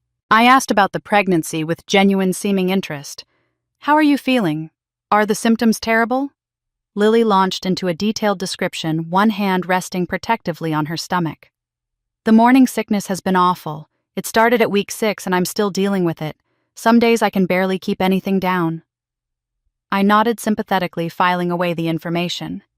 2 weeks ago, she'd told our mother she'd only just started feeling queasy. The timeline didn't match. "When did you first suspect you were pregnant?" I asked, pouring her more sparkling water. "Oh, I think I knew right away," Lily said, her voice taking on that dreamy quality people use when telling romantic stories. "My body just felt different, you know. I took the test at about 5 weeks. Mark shifted uncomfortably beside her. Something about his body language suggested he wasn't entirely sure when she'd told him about the pregnancy. "And the first ultrasound?" I prompted. "That must have been so exciting." "It was amazing," Lily gushed. "We saw the heartbeat at 8 weeks. Mark came with me, of course." 8 weeks. But her Instagram post from a month ago had mentioned seeing the heartbeat at 7 weeks. I made a mental note. "You've been to every appointment, Mark?" I asked, turning to him with a friendly smile. He hesitated for just a fraction of a second before nodding. "Yes, of course. Every single one." But Lily's hand had tightened on her water glass when I asked, and the look they exchanged was too quick, too coordinated. They were managing a story, not sharing a genuine experience. I continued asking gentle questions throughout dinner, and Lily, comfortable in what she believed was her victory, answered freely. She mentioned food aversions she'd posted about weeks ago, but claimed they'd started just recently. She described pregnancy fatigue, but had been posting gym selfies, claiming to feel more energized than ever. She talked about nursery plans for a room in their apartment that, according to Mark's casual mention earlier, they hadn't actually rented yet. Small inconsistencies, nothing dramatic enough for anyone else to notice. But they accumulated in my mind like evidence in a trial I was building, brick by careful brick. When dessert was served, I stood with my wine glass, and the room quieted.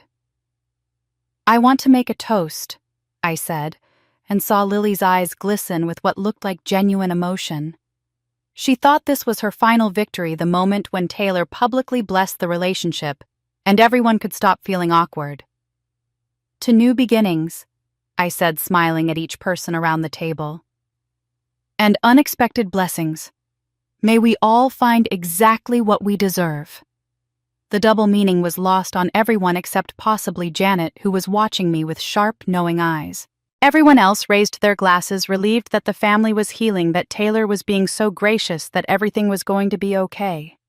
Mark even seemed to relax as the evening progressed, laughing at jokes, refilling wine glasses, acting almost comfortable.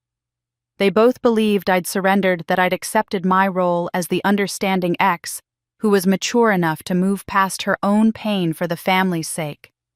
After everyone left, my mother hugging me with tears in her eyes, Lily squeezing my hand and whispering, "Thank you for being so amazing about this."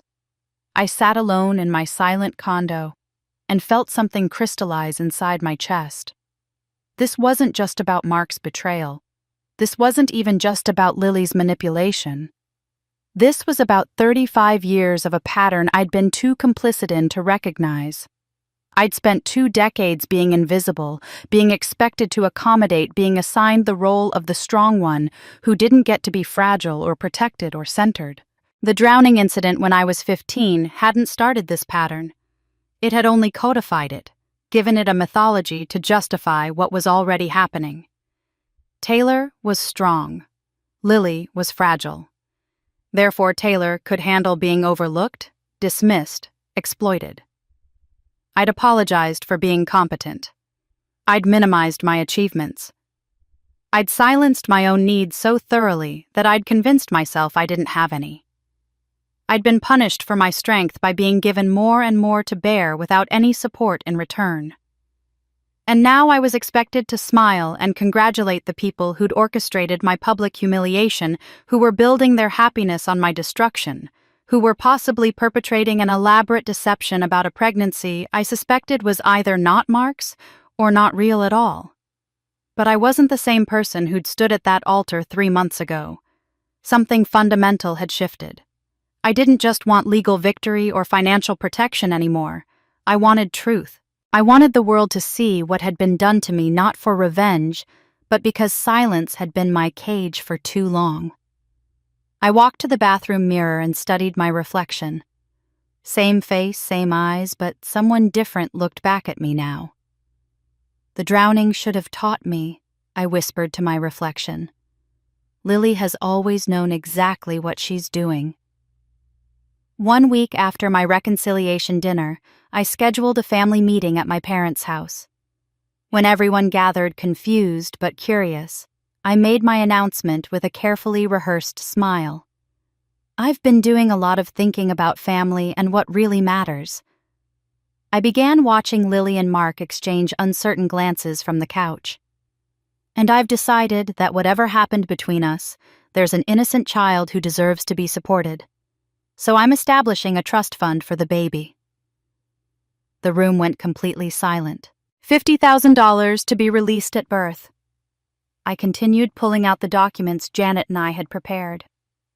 With additional educational funding tied to specific milestones, I want to make sure my niece or nephew has every opportunity, regardless of the complicated circumstances of their conception. My mother burst into tears. "Taylor, that's so generous, so mature." She pulled me into a tight hug, whispering, "I'm so proud of you." My father nodded approvingly, clearly relieved that the family drama was resolving in such a civilized manner. My aunts looked at each other with expressions of wonder. Even Mark's mother, attending via video call, dabbed at her eyes. But Lily and Mark sat frozen. I watched them process the implications in real time. Refusing would make them look petty and suspicious. Why would they turn down financial support for their child? But accepting meant engaging with whatever legal framework I'd constructed around the offer. Mark spoke first, his voice careful. "Taylor, that's incredibly kind, but you don't have to." "I want to," I interrupted gently. "This is my way of separating my feelings about what happened from my love for family. The baby didn't ask to be born into this situation. They deserve support." Lily's performance was flawless as always. Tears streaming, voice breaking. "Taylor, I don't know what to say. This is so generous. Are you sure? I'm sure, I said, meeting her eyes. Of course there's some paperwork involved, standard trust fund documentation, medical verification of the pregnancy, paternity confirmation at birth, that sort of thing. My attorney insisted on the proper legal structure. I saw Lily's smile falter for just a fraction of a second before she recovered. Of course, whatever's needed. They signed the preliminary documents that evening with my parents and aunts as witnesses. Mark's hand shook slightly as he wrote his signature. Lily kept glancing at the fine print, but with the entire family watching expectantly, she had no choice but to accept with gracious gratitude. What none of them understood was that Janet had crafted those documents with surgical precision. The trust required medical verification of the pregnancy, actual doctor's records, not just Lily's phone photos. Genetic confirmation of paternity at birth through standard newborn testing. Specific milestones tied to the child's verifiable existence. If the pregnancy was fabricated or the paternity fraudulent, accepting this trust created legal exposure that would eventually force the truth into the open. It was a trap disguised as generosity, and they'd walked right into it. Over the following weeks, I noticed changes in Mark. He started looking at Lily differently with a kind of uncertain scrutiny that hadn't been there before. At a family brunch, I overheard him quietly asking her, "When is your next appointment? I'd really like to come this time." Lily's response was smooth but too quick. "Oh, it's just a routine check. You don't need to miss work for that." "I haven't been to any of them yet," Mark pressed, and I saw Lily's expression tighten before she forced a laugh. "That's not true, honey. You came to the first one, remember? I thought you said you wanted the first two to be private, just you and the doctor." "You're misremembering." She touched his arm, her voice taking on that fragile quality. "The pregnancy brain fog is real. Maybe I'm the one misremembering. This is all so overwhelming." Mark didn't look convinced, but he let it drop. I noticed other things too. At 16 weeks pregnant, Lily was barely showing possible for some women, but combined with everything else suspicious. She'd mentioned severe morning sickness, but I never actually witnessed it. She claimed exhaustion, but posted gym selfies showing intense workouts that most pregnant women would struggle with. She'd ordered wine at dinner last week, catching herself only when my Aunt Carmen raised an eyebrow. The solid alliance between Mark and Lily was developing hairline cracks, and I could see Mark beginning to question things he'd previously accepted without examination. But Lily wasn't passive in her response to my new strategy. She was far too smart for that. Within days of the trust fund announcement, family members started mentioning odd things to me. "Lily says you've been driving past their apartment a lot," my cousin Sophia mentioned casually. "Just checking on you, you doing okay?" I hadn't been anywhere near their apartment. I told Sophia this, but I could see the uncertainty in her eyes. Taylor says one thing, Lily says another, who to believe? My mother pulled me aside after Sunday dinner.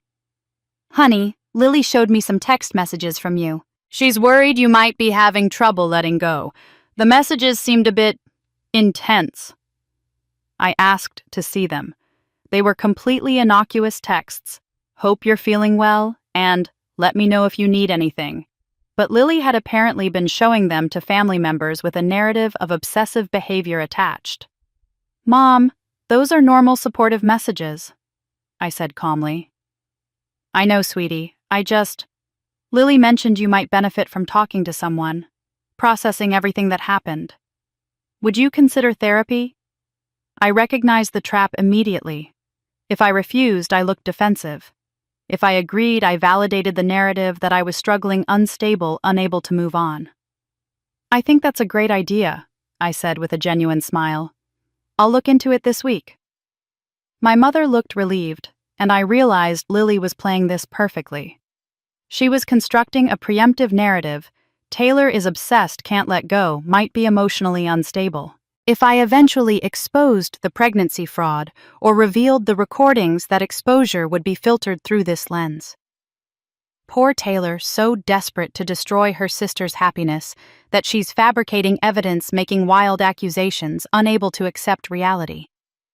The family was already primed to see me as strong, and Lily as fragile. Now Lily was adding a new layer, strong, but maybe too strong, controlled, but maybe controlling, independent, but maybe obsessive. It was sophisticated character assassination, and I had to admit a grudging respect for the strategy, even as I documented every false claim in my private records. I did start therapy with an excellent psychologist who immediately recognized the family dynamics I described as textbook scapegoat golden child patterns. The sessions actually helped, and having a therapist's perspective on record would serve me well later. 3 weeks after establishing the trust fund, my phone rang at 11 p.m. Janet's name lit up the screen. "We've got movement," she said without preamble. "Mark's attorney just contacted me requesting detailed information about the trust fund's paternity verification requirements." Mark's attorney requesting information about paternity verification should have felt like progress. Instead, it triggered an escalation I didn't see coming. 2 weeks later, I was in a client meeting when my phone started buzzing incessantly. Text after text from colleagues, former classmates, even my dentist. "Is this about you? Are you okay? I had no idea you were going through this." During a break, I checked Twitter and felt my stomach drop. A thread had gone viral, over 50,000 retweets and climbing. The header read, "A cautionary tale about a woman who can't let go after her ex falls for her sister." The thread didn't name me explicitly, but it didn't need to. Whoever wrote it had included screenshots of my LinkedIn profile showing me at industry conferences where Mark also appeared, unavoidable in our overlapping professional circles, but framed as evidence of stalking. Photos of my car parked on a street near their apartment, actually 2 blocks from my gym where I'd worked out for 3 years. Anonymous friends quoted saying I was obsessive, controlling, refusing to accept reality. The comments section was brutal, thousands of strangers psychoanalyzing someone they'd never met. Classic narcissist who can't handle rejection.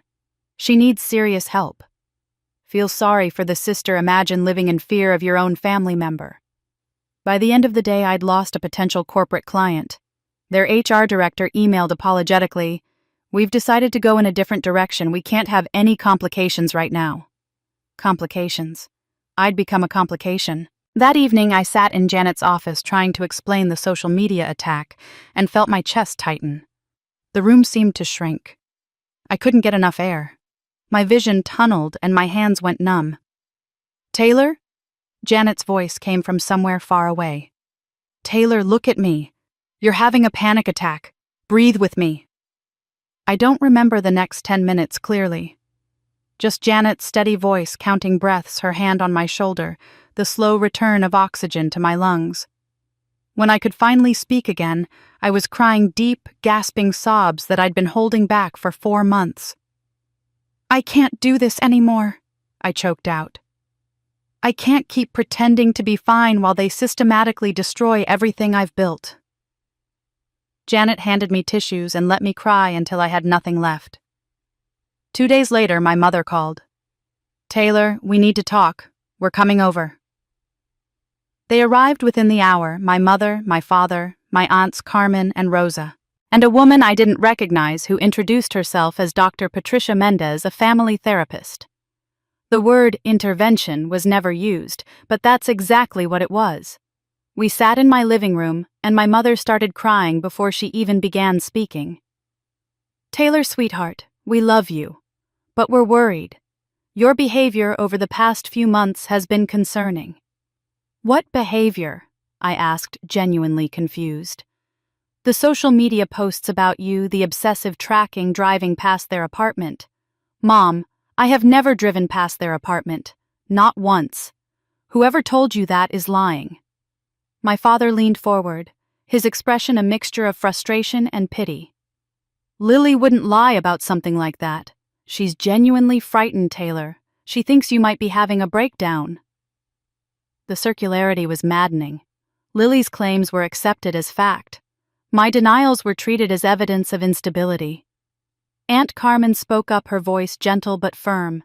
"We think you need help processing what happened. The wedding was traumatic. It's understandable that you're having trouble letting go. But this obsession isn't healthy." "I'm not obsessed," I said, keeping my voice level despite the rage building in my chest. I've been cordial. I established a trust fund for the baby. I've attended family events. What exactly have I done that's obsessive? Dr. Mendez, the therapist, spoke for the first time. Sometimes we can't see our own patterns. Your family is concerned about your well-being. They want to support you, but they need you to acknowledge that there might be a problem. It was a perfect trap. If I defended myself, I looked defensive and irrational. If I agreed there was a problem, I validated Lily's narrative. I'm already in therapy, I said quietly. I started 3 weeks ago. Relief flooded my mother's face. Oh, thank God. That's wonderful, honey. We just want you to be okay. But you need to promise us something, my father added. Promise you'll respect Lily's space. No more driving past their apartment, no more intense text messages. Let them build their life without interference. I'd never driven past their apartment. My text messages had been brief and supportive, but arguing these points would only make me look worse. I promise. I said the words tasting like ash. After they left, I sat alone in my house, understanding with devastating clarity what Lily had accomplished. She'd systematically isolated me, undermined my credibility, and positioned herself as the victim of my supposed obsession. The family believed her completely.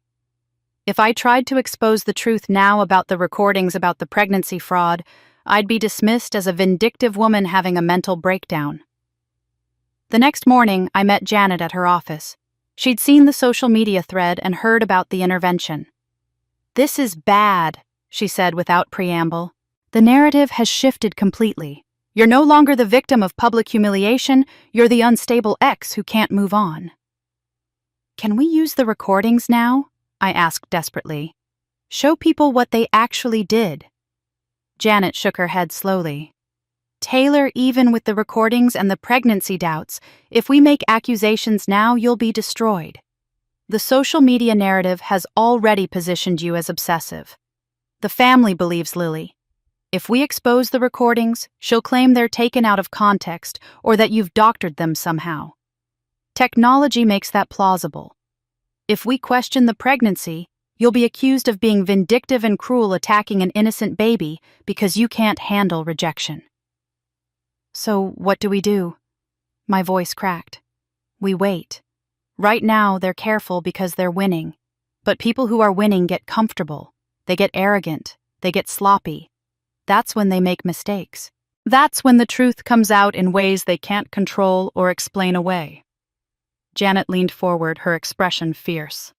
"Sustained deception collapses under its own weight eventually. But you have to survive long enough to witness it." It was the most devastating advice I'd ever received. More waiting. More watching Lily play victim. More being seen as pathetic and obsessed. More patience when patience felt like cowardice.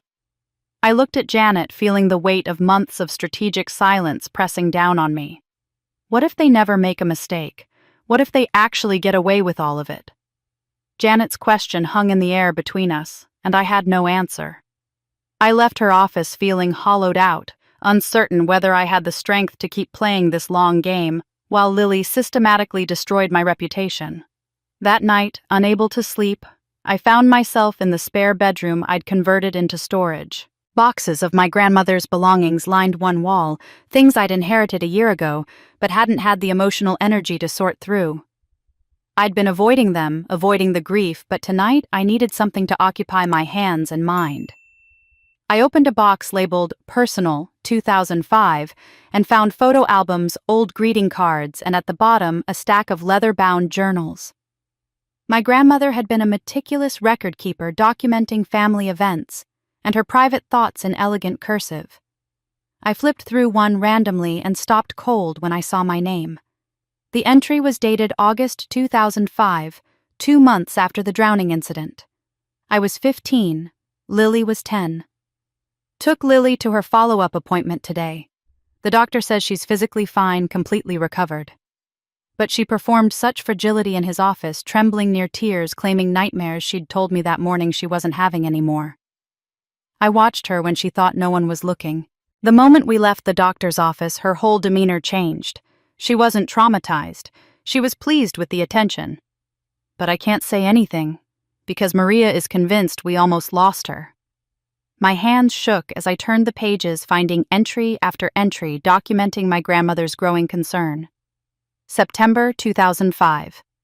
Lily told me today very matter-of-factly that she wishes the drowning had been worse because everyone stopped paying attention after a few weeks.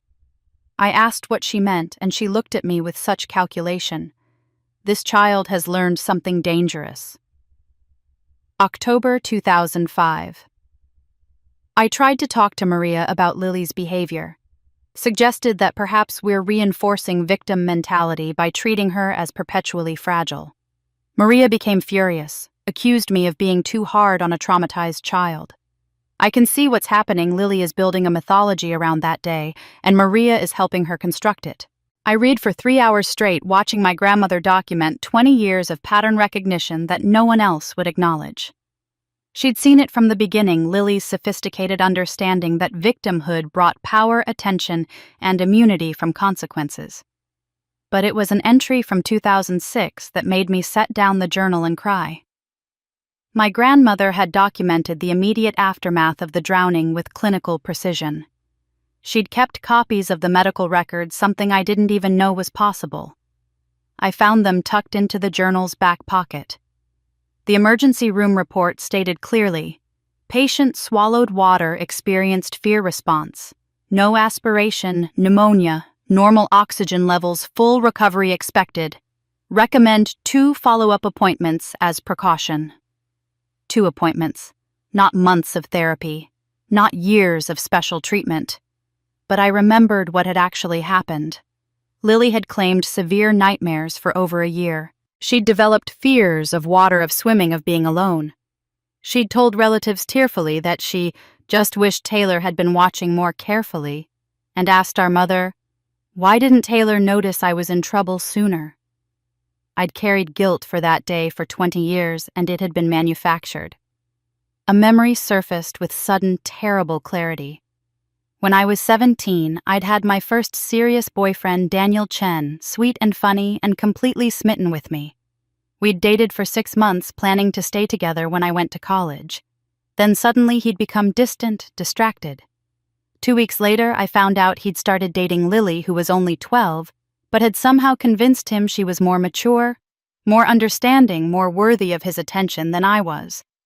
I'd dismissed it as teenage drama, told myself Daniel was shallow and Lily was young and confused. But now I saw it differently. My grandmother had documented that incident too. Lily deliberately pursued Taylor's boyfriend. I watched her manufacture situations to be alone with him, to appear vulnerable and in need of protection. When Taylor confronted her, Lily cried and claimed she couldn't help how she felt. Maria defended her. Taylor apologized to Lily. The pattern is becoming clearer. I pulled out more journals tracing the pattern forward through the years. 2009. When I'd earned a full scholarship to Yale, Lily had suddenly developed crippling anxiety that required expensive private therapy, making it impossible for our parents to help with my additional college expenses. My grandmother had written, Lily's anxiety appeared the same week Taylor's scholarship was announced. Convenient timing. 2015. When I'd gotten my first major promotion at work, Lily had experienced a health scare. Mysterious symptoms that required extensive testing, all negative, but which dominated every family conversation for months. My celebration dinner had been canceled. My grandmother, Lily's symptoms disappeared the moment Taylor stopped mentioning her promotion. 2019. When I'd bought my condo, Lily had gone through a dramatic breakup that required our parents' full emotional support and financial assistance. My housewarming party had been postponed, then canceled. My grandmother. Same pattern, different crisis. How does no one else see this? Every significant achievement in my life, every moment of happiness, every accomplishment systematically undermined by a Lily crisis that redirected all family resources and attention. It wasn't random bad timing. It was a strategic campaign spanning 2 decades. And the wedding, the ultimate achievement, the ultimate happiness, the moment when I would finally have someone who put me first, had required the ultimate crisis to destroy it. I sat surrounded by 20 years of documentation, my grandmother's careful observations of a pattern the rest of the family had refused to acknowledge, and I finally understood. This was never about Mark. Mark was just a tool interchangeable with any other method of destruction. This was about erasing me entirely, about ensuring that I never achieved anything Lily couldn't overshadow, never experienced joy she couldn't diminish, never built a life she couldn't control or destroy. For 20 years, Lily had been waging war against my existence, and I'd been too busy being strong, being accommodating, being the good daughter to recognize it. I spent days absorbing what I'd discovered in my grandmother's journals, the weight of 20 years of deliberate sabotage settling into my bones. I'd documented everything, photographed every relevant page, and sent copies to Janet.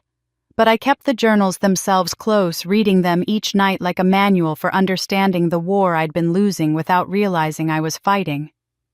6 months after the wedding disaster, my phone rang at midnight, my mother's name on the screen. She never called this late. "Mom? What's wrong?" The sound that came through the line was broken wet with tears and something else I couldn't immediately identify. She'd been drinking rare enough that I could count on one hand the times I'd heard her intoxicated. "Taylor," her voice cracked. "I need to tell you something. I've been such a coward."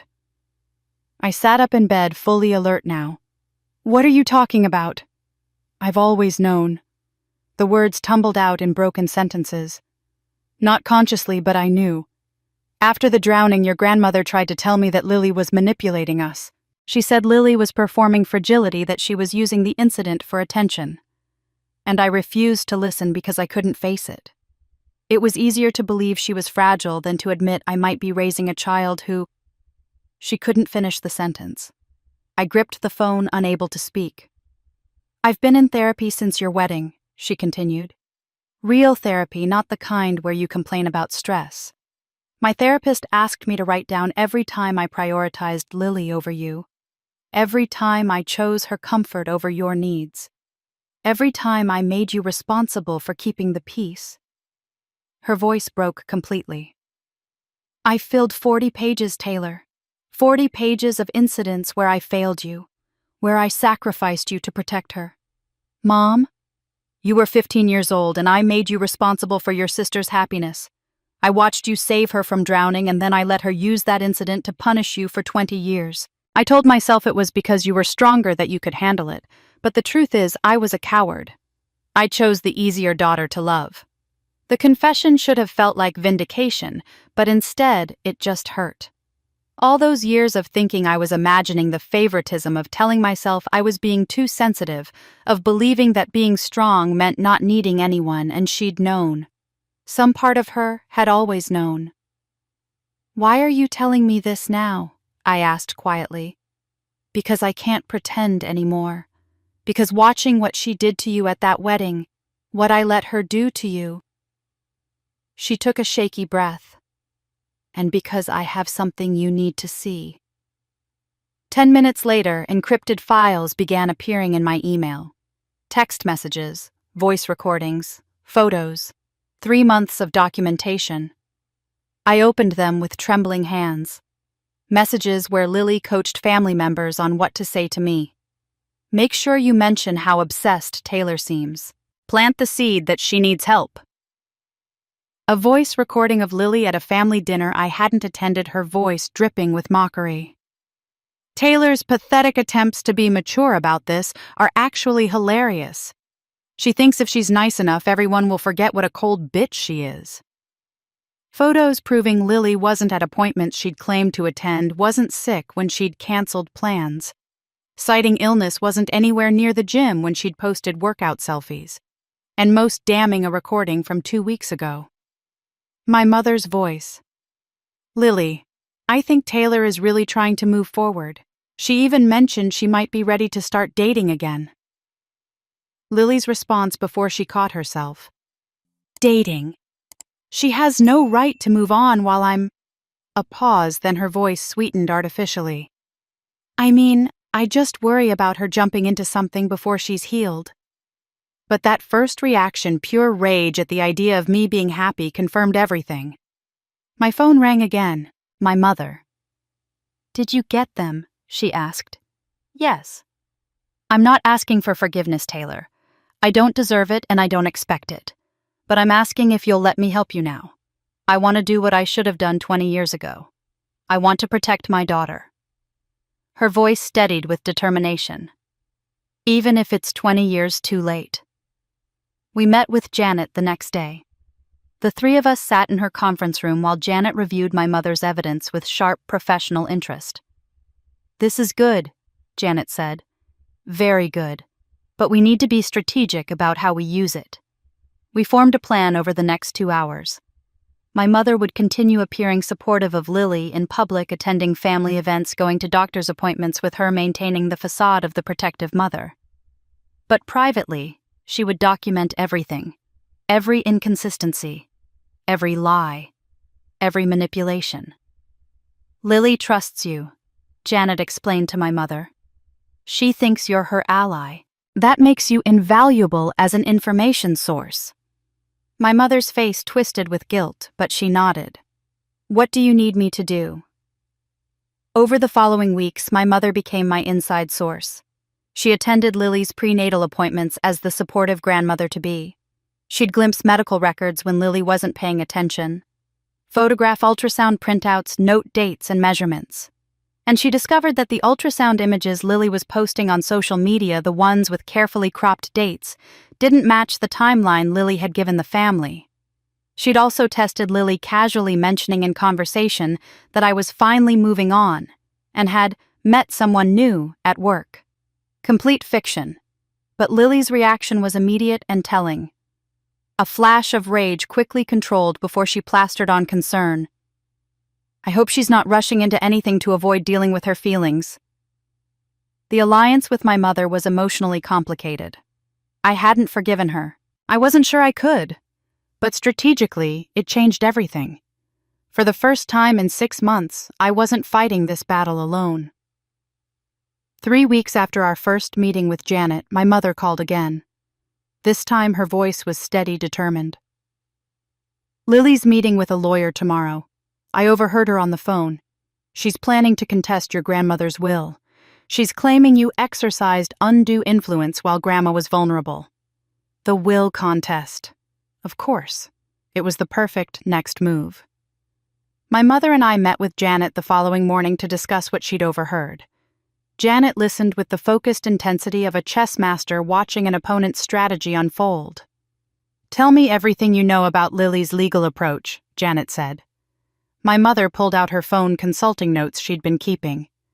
"She's claiming Taylor exercised undue influence over your grandmother during her final years. The argument is that Grandma was vulnerable, possibly experiencing cognitive decline, and that Taylor isolated her from the family and manipulated her into changing the will." "Cognitive decline," I said sharply. "Grandma was sharp as a knife until the day she died. Her doctors documented that." "I know," my mother said quietly. "But Lily's lawyer apparently specializes in these cases. He told her that proving mental competence after death is difficult, and that Taylor spending so much time alone with Grandma actually supports the isolation claim." The brilliance of it made me sick. I had spent more time with my grandmother than anyone else, but that was because I was actually caring for her. I'd driven her to medical appointments, managed her medications, kept her company when she was lonely, handled her bills when arthritis made it difficult. I'd done it out of love, not strategy. But now that devotion was being reframed as sinister isolation. "Lily's been gathering testimony from family members," my mother continued, her voice tight with self-directed anger. "Asking leading questions about whether they remember Taylor pushing Grandma to exclude Lily, or whether Grandma seemed confused in her final year." "That's completely false," I said. "It doesn't matter if it's false," Janet said grimly. "It matters if it's believable. Lily's creating a narrative where Taylor is a financial predator who elder abused her way into an inheritance. If she succeeds, the will gets invalidated and the estate splits 50-50. Over $1 million to Lily, and my professional reputation destroyed in the process. "There's more," my mother said, and something in her tone made my stomach clench. "I've been listening to Lily's phone conversations when she doesn't know I'm nearby. She's not always as careful as she should be." She pulled up a recording on her phone. This was from last week. Lily's voice came through clearly. "Mark, did you get the information I needed? Her investment accounts, the portfolio breakdown." Mark's voice cautious. "I have what I could access from when we were together. She had about 300,000 in various accounts back then, probably more now. And the condo? Paid off, worth probably 450, maybe 500 depending on the market. So, with the inheritance she's looking at over 2.5 million total." A pause, then Mark. "Lily, what exactly are you planning? We need to know what we're working with. If the will contest succeeds, I get half the inheritance. But that's not enough. Taylor needs to understand that she doesn't get to have everything while I have nothing." I felt cold rage spreading through my chest. Mark had been researching my assets, cataloging my financial life like inventory to be divided. "There's another recording," my mother said, her hands shaking as she pulled it up. "From 3 days ago. This time the conversation was between Lily and someone I didn't recognize, her attorney, I assumed. "The key is establishing a pattern of controlling behavior," the male voice said. "Your sister's insistence on the prenuptial agreement, her career success while you struggled, her monopolization of your grandmother's time, it all supports the narrative of someone who manipulates relationships for financial gain." "What about the wedding?" Lily asked. "Actually works in our favor." Her response, or lack thereof, to Mark's very public declaration suggests someone who's calculated and emotionally closed off. The social media narrative about her obsessive behavior afterwards also supports our case that she has trouble accepting outcomes she can't control. They were weaponizing everything. My prudent financial planning, my career success, my strategic silence after the wedding. Even my relationship with my grandmother was being twisted into evidence of manipulation. "How much evidence does she have?" I asked my mother. "A lot. She's been building this case for months, probably since before the wedding." My mother's voice was thick with guilt. I think the wedding destruction was part of positioning for this. Make you look unstable so that later when she claims you manipulated Grandma, people are primed to believe you're capable of it." Janet was making notes rapidly. "What else? Is there anything else we need to know?" My mother hesitated, then pulled out a folded piece of paper from her purse. "I found this in Lily's apartment last week when I was there for dinner. She'd left it on her desk." It was a marriage certificate, Lily Rivera and Mark Dawson, dated 6 weeks after the wedding disaster. They're already married. I stared at the document, genuinely shocked. "They haven't told anyone," my mother said. "Everyone thinks they're still engaged, still planning a wedding. But they went to a courthouse and made it legal." Janet took the certificate, studying it carefully. "This explains several things. Spousal immunity means neither can be compelled to testify against the other in most circumstances. Joint property rights complicate any asset division. And the social weight of protecting a marriage and unborn child becomes even stronger if anyone questions their relationship." "The financial transfers too," I said, remembering patterns my attorney had mentioned weeks ago. "Money moved between spouses has different implications." "Exactly," Janet said. "And look at this, Mark's listed assets include pending settlement from prenuptial agreement enforcement. Lily's already claiming rights to money Mark hasn't even received yet." The web of legal entanglement was becoming clearer. Lily hadn't just destroyed my wedding, she'd been systematically building a fortress of legal protections around herself while simultaneously positioning to claim my inheritance and anything Mark might owe me through the prenup. "She's been planning this for months," I said slowly. "Maybe longer." "At least since she knew about the inheritance," Janet agreed. She looked at both of us, her expression fierce. "We're not playing defense anymore. It's time to go on offense. But we need to be absolutely certain about the pregnancy first. That's her weakest point, and we need to confirm exactly what we're dealing with before we make our move." Janet didn't wait. Within 48 hours, she'd hired a private investigator named Marcus Chen, who specialized in medical fraud cases. "I don't break laws," he explained at our first meeting. "I don't hack records or bribe staff. But people talk and public records tell stories if you know where to look." 2 weeks later, Marcus presented his findings in Janet's conference room. My mother and I sat across from him as he laid out a timeline that made my skin crawl.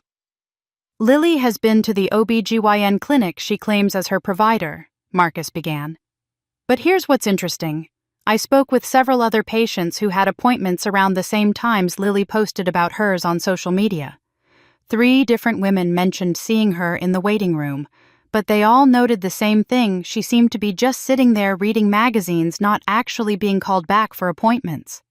"She's establishing presence," Janet said. "Exactly. Just enough to claim she's receiving prenatal care without actually undergoing examinations that would expose the fraud." Marcus pulled up his tablet. "I also found purchase records. Lily bought a realistic pregnancy prosthetic from a theatrical supply company 2 weeks after the wedding. The kind actors use for pregnancy roles. $500 for a custom silicone belly that progresses through different stages." My mother made a small sound of distress.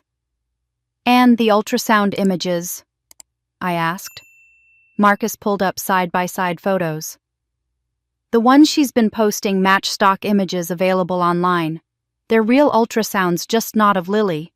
She's downloaded them from medical education websites and cropped the identifying information." I stared at the evidence, feeling sick. She's been researching how to fake this. Her search history shows queries like "how to fake ultrasound images" and "pregnancy symptoms by week," and "when do people start showing," Marcus confirmed. She's playing a role and she's been meticulous about it. But the real breakthrough came from an unexpected source. My mother had been maintaining her facade of supporting Lily, attending family events, acting the role of excited grandmother-to-be. 2 weeks ago, Lily had mentioned her upcoming 20-week anatomy scan, a major milestone appointment where the baby's development would be checked in detail and the sex could be determined. My mother had casually mentioned to Mark, "You must be so excited for the anatomy scan next week, finally getting to see the baby in such detail." Mark's response had been careful.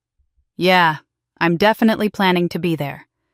But when my mother followed up a few days later, Mark admitted quietly, "She doesn't want me there. Says it's too routine that I'd be bored." My mother had planted a seed. "That's odd. Most partners want to be at the anatomy scan. It's one of the most important appointments." Yesterday, Mark had finally insisted. My mother recounted the conversation she'd witnessed when she'd stopped by their apartment with groceries. "I want to come to the appointment tomorrow," Mark had said firmly. "The anatomy scan is important. I should be there." Lily's response had been immediate deflection. "Oh, honey, didn't I tell you I had to reschedule? I wasn't feeling well this morning." "You seemed fine an hour ago." "Pregnancy is unpredictable. I called and moved it to next week." "Let's reschedule together then. I want to make sure I can be there." And that's when Lily had made her mistake. My mother described how Lily's whole demeanor had shifted, the fragile victim persona dropping for just a moment to reveal something harder underneath. "If you don't trust me, Mark, maybe we shouldn't be together after all." The threat had been clear. Stop pushing or I'll leave. For someone supposedly building a life around their uncontrollable love and unborn child, the willingness to walk away over a simple ultrasound appointment revealed everything. Mark hadn't confronted her directly. But that evening, he'd called my mother, his voice shaking. "I need to talk to you. Alone." They'd met at a coffee shop, and Mark had broken down completely. My mother had recorded the conversation. "I don't think she's pregnant," Mark had said, his voice hollow. "Or if she is, I don't think it's mine. The timeline doesn't make sense. The symptoms don't match what I've read. She won't let me come to appointments, and now she's threatening to leave if I push for answers." "What are you going to do?" my mother had asked. "I don't know. I'm trapped. She has recordings of me I didn't know she was recording, but she's played bits of them for me. Me saying terrible things about Taylor, me talking about the prenup clauses, me planning the wedding confrontation. She told me if I don't stay committed to our story, she'll release them. That I'll be destroyed socially and probably legally. So you're being blackmailed? I'm her hostage. Mark's laugh had been bitter. I helped her destroy Taylor, and now I'm caught in the same trap. She keeps demanding I transfer more money to joint accounts for the baby. But there is no baby. Or if there is, it's not mine. And I can't leave because she'll ruin me. My mother had brought me the recording this morning. Now sitting in Janet's office, listening to Mark's confession of fear and manipulation, I felt something unexpected. Not satisfaction, but a cold clarity about what needed to happen next. He's partly responsible for what happened to me, I said slowly. But he's also a victim of Lily's manipulation. Do you want to help him? Janet asked. I thought about it. Mark had slapped me at the altar. He'd humiliated me in front of 200 people. He'd participated in a calculated plan to destroy my reputation and social standing. Part of me wanted to let him suffer the consequences of his choices. But another part recognized that Mark was a tool Lily had used and would eventually discard. His testimony could be valuable. His evidence could corroborate everything we already knew. I want to hear him admit everything, I said finally. Face to face, on record, every detail of how they planned this, what Lily promised him, what she's threatened him with since. And then, my mother asked, then we decide if he's useful or if he burns with her. Janet nodded slowly. I can arrange it, but Taylor, if you do this, you need to be prepared for what you'll hear. It won't be easy. Nothing about this has been easy. I met her eyes. Set up a meeting with Mark. I want to hear him admit everything, and I want it recorded. The meeting with Mark happened 3 days later in Janet's conference room. He arrived looking like he'd aged 10 years and 6 months, hollow-eyed shoulders hunched, the confident man I'd known replaced by someone haunted. Janet recorded everything as Mark confirmed details we'd already suspected and revealed others we hadn't. The affair had started 4 months before the wedding. Lily had promised him freedom from what she called my controlling nature. She'd coached him on every word to say at the altar, including the slap. And yes, she'd been recording him without consent, collecting leverage the entire time. I'm sorry, he'd said at the end, and I'd looked at him with something close to pity. Sorry isn't relevant, I'd replied. Useful is what matters now. That recording joined the growing archive of evidence. But I wasn't ready to use any of it yet. Not until the moment was perfect. 2 weeks later, that moment arrived. The Foundation for Family Wellness had been hosting an annual gala for years, raising money for women escaping abusive family dynamics. I'd been quietly donating to them for the past 5 years.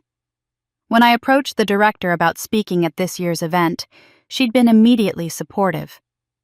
We'd be honored to have you share your story, she'd said, her eyes kind. I think a lot of women will see themselves in your experience. The gala was held at a downtown hotel ballroom. 300 attendees, community leaders, social workers, several family law attorneys I recognized, and 2 local news reporters covering the event for the lifestyle section. My parents attended along with my aunts and several cousins. Lily and Mark weren't invited, which was deliberate. This wasn't about confronting them directly. This was about controlling the narrative. The event was professionally recorded for the Foundation's promotional materials with full consent forms signed by all attendees. Everything I said would be documented, witnessed, and legally protected as personal testimony at a private charitable event. When my turn came to speak, I walked to the podium in a simple navy dress, my grandmother's bracelet on my wrist. 300 faces turned toward me, and I felt oddly calm. Family abuse isn't always visible, I began, my voice steady through the microphone. Sometimes it's not bruises or broken bones. Sometimes it's decades of systematic marginalization where one family member learns that victimhood is power and wields it with surgical precision. I didn't name Lily. I didn't need to. I grew up as the strong one in my family. the capable one, the one who could handle anything. And for 20 years I believed that being strong meant absorbing everyone else's pain without complaint.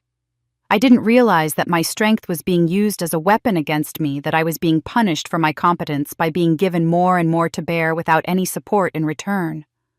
I told them about the drowning incident without naming anyone. When I was 15, I saved my younger sister from drowning. It was terrifying, but she recovered fully. But what happened after was where the real damage began. That genuine accident became the foundation for 20 years of emotional manipulation.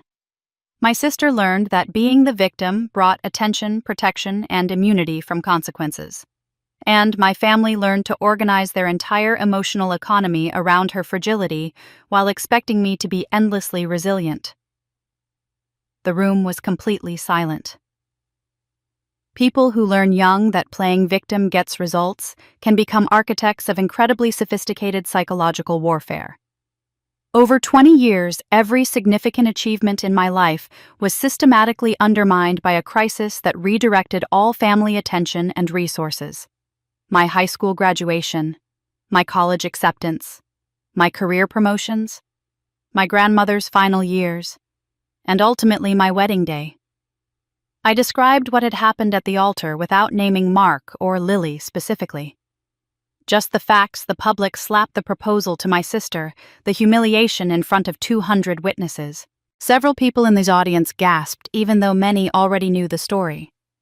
That wedding destruction wasn't an aberration. It was the culmination of a lifelong campaign of systematic erasure. And in the aftermath, I was expected to be gracious about it, to celebrate my betrayers, to provide emotional labor for my own destruction, because that's what the strong one does. She handles it. I paused, letting that sink in. I'm sharing my story because remaining silent protects abusers. I was silent for 20 years, telling myself that accommodation was virtue and that keeping the peace was worth any price. I was wrong. Silence doesn't keep the peace. It only enables those who exploit it. Then I gestured to the screen behind me. I'd like to share some documentation with you. This is from my grandmother's private journals, which I inherited. She saw the pattern I couldn't see and tried to warn me. The video montage began. My grandmother's journal entries appeared on screen, her elegant handwriting enlarged for visibility. The entry about Lily performing fragility after the drowning. The entry about Lily wishing the incident had been worse because people stopped paying attention. The entries documenting 20 years of manufactured crises that coincided with my achievements. Then photographs family events where the pattern was visible if you knew to look for it. My college acceptance party cut short. My promotion celebration canceled. Every significant moment in my life interrupted by a Lily emergency. Finally, audio from my grandmother's voice recordings made years ago. I worry that Lily has learned to manipulate, and the family enables it because we're afraid to acknowledge what she's become. I tried to protect Taylor, but I failed her. I hope someday she finds the strength to protect herself. The video ended with a final screen. Silence protects abusers. Truth protects victims. The ballroom erupted in applause. People rose to their feet, and I saw tears on faces throughout the audience. Several women approached the stage immediately, wanting to share their own stories of being the designated strong one in families that exploited that strength. But my eyes found my mother in the front row. She was crying, her face a mixture of pride and pain. And in her hands, she held a folder. She caught my eye and mouthed, "Additional documentation." After the event, my mother handed me the folder. Inside were bank statements showing Lily's recent purchases, including the pregnancy prosthetic, and screenshots of search history my mother had photographed from Lily's laptop during a recent visit. Evidence we didn't need for tonight's presentation, but might need for what came next. Just in case, Mom said quietly. I didn't need it. Within 12 hours, my speech was everywhere. The Foundation for Family Wellness posted the full video on their social media channels Tuesday morning. By Tuesday evening, it had been shared over 50,000 times. By Wednesday, major news outlets were picking it up as a human interest story, not about me specifically, but about the broader phenomenon of family scapegoating and manipulation. A clinical psychologist on Good Morning America analyzed the patterns I'd described. What this woman experienced is textbook family systems abuse. One child designated as the emotional caretaker, while another is centered and protected regardless of behavior. It's insidious because each individual incident seems reasonable, but the cumulative effect is devastating. The comments sections exploded with people sharing their own experiences. Women in their 50s and 60s wrote paragraphs about being the strong one in families that exploited that strength. I thought I was the only one who experienced this. Finally, someone put words to what I lived through. My sister did the exact same thing to me for 30 years. By Thursday morning, the view count hit 2 million. And through it all, I hadn't named Lily or Mark. Not once.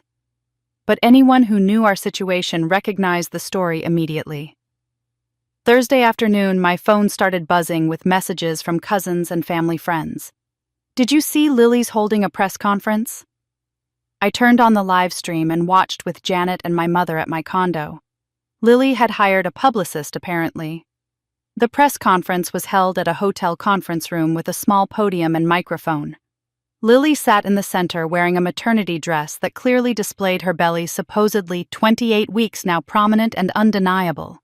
Mark sat beside her looking like he was attending his own execution. By holding this press conference by responding to my speech, Lily was confirming that my story was about her. She was taking what I'd presented as a general survivor testimony and making it explicitly about our family.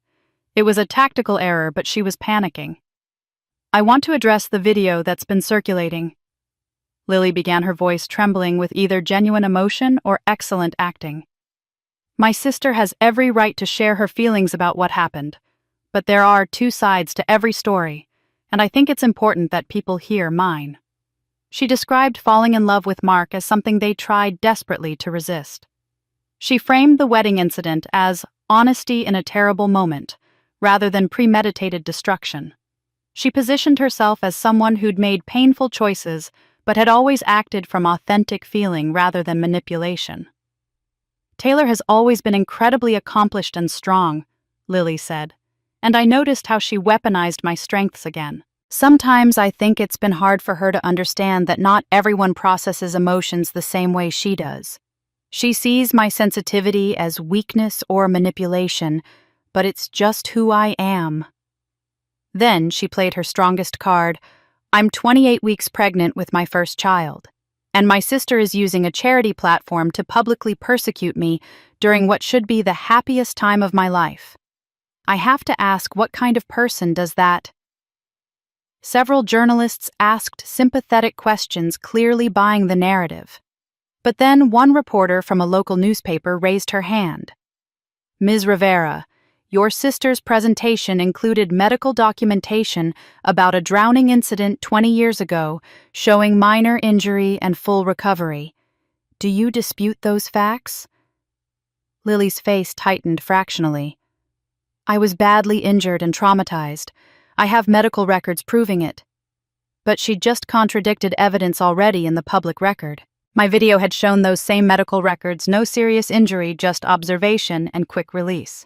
Another journalist, younger, was clearly fact-checking in real time on his phone. "You state you're 28 weeks pregnant. Can you clarify the conception date for us?" Lily paused, calculating. "Late March." I watched my mother pull out her documentation. Lily had previously told family the conception was mid-April, a 2-week discrepancy. "That would make the affair ongoing for several months before your sister's wedding," the journalist continued. "Is that accurate? We fell in love," Lily said, her voice taking on a defensive edge. "We didn't plan when or how. Feelings don't follow timelines." But Mark shifted uncomfortably beside her, and I could see him doing the math, realizing the timeline she'd just given didn't match what she'd told him either. More questions came rapid fire. About the drowning, about the timeline, about specific claims from my video. Lily tried to maintain her composure, but I could see her control slipping. She kept reframing direct questions into emotional appeals, my truth versus Taylor's truth, as if facts were subjective. Finally, when a journalist asked pointedly about the medical records contradiction, Lily stood abruptly. "I'm not feeling well. This has been incredibly stressful for the baby. I need to end this." She left the podium, Mark trailing behind her, and the press conference ended in uncomfortable chaos. The optics were devastating. Side-by-side comparisons immediately flooded social media, Taylor calm and factual at a charity event, Lily defensive and contradictory at a hastily arranged press conference. Taylor presenting documented evidence, Lily providing emotional appeals that didn't address the facts. The narrative shift was palpable. Comments that had been sympathetic to Lily yesterday were questioning everything today. Wait, the medical records actually show she wasn't seriously injured. Why would she hold a press conference if she wasn't trying to cover something up? Those timeline inconsistencies are suspicious. By Thursday evening, several family members were texting me privately.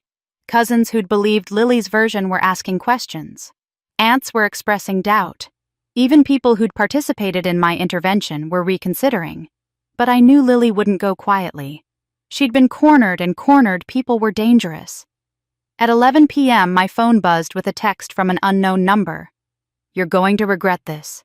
You've destroyed more than you know." I stared at the message, then forwarded it to Janet with a simple note, "It's starting." The threatening text was from Lily, of course. I knew her patterns well enough by now. She was cornered, exposed, and desperate, which made what happened 2 days later almost inevitable. At 11 p.m. on Saturday, my doorbell rang. I checked the security camera and saw Mark standing on my doorstep swaying slightly. His clothes rumpled and his face haggard. He'd clearly been drinking. I called Janet before opening the door. "Mark's here. I'm putting you on speaker." "Don't let him in," Janet said immediately. "I need to hear what he has to say." I opened the door. Mark looked like he'd aged another decade since the press conference. His eyes were bloodshot, his shirt was partially untucked, and he reeked of whiskey. "Taylor, please. I need to talk to you." I let him into my living room but didn't offer him a seat. He collapsed onto my couch anyway, his head in his hands. "She's going to destroy me," he said, his voice breaking. "Everything I have, everything I am. She's going to take it all and laugh while she does it." "You're on speaker with my attorney," I said calmly. "Anything you say is being recorded." He looked up at me with red-rimmed eyes. "Good. I want it on record. All of it." And then he told me everything. Lily had approached him 6 months before our wedding. Not with a dramatic declaration of love, but subtly, gradually. She'd started asking him for advice about her own relationship troubles. They'd met for coffee, then drinks. She'd told him she'd always admired him, always wondered what it would be like if they'd met first instead of him meeting me. "She made me feel like we had this deep connection that you and I didn't have," Mark said, and I heard the self-loathing in his voice.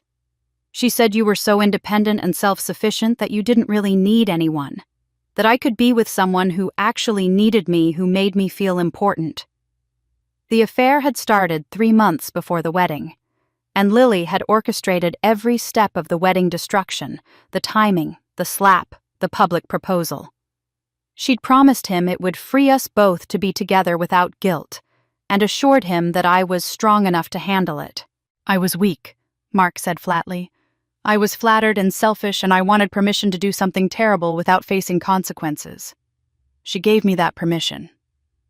Then he told me what I'd already suspected but needed confirmed. "There's no baby. I've known for weeks." His voice cracked. "The ultrasound images are fake. She downloaded them from medical education websites. The belly is prosthetic. She's not pregnant. She never was." "How did you find out?" I asked. "I found the prosthetic hidden in our closet 2 weeks ago. Silicone belly, different sizes for different stages. When I confronted her..." He laughed bitterly.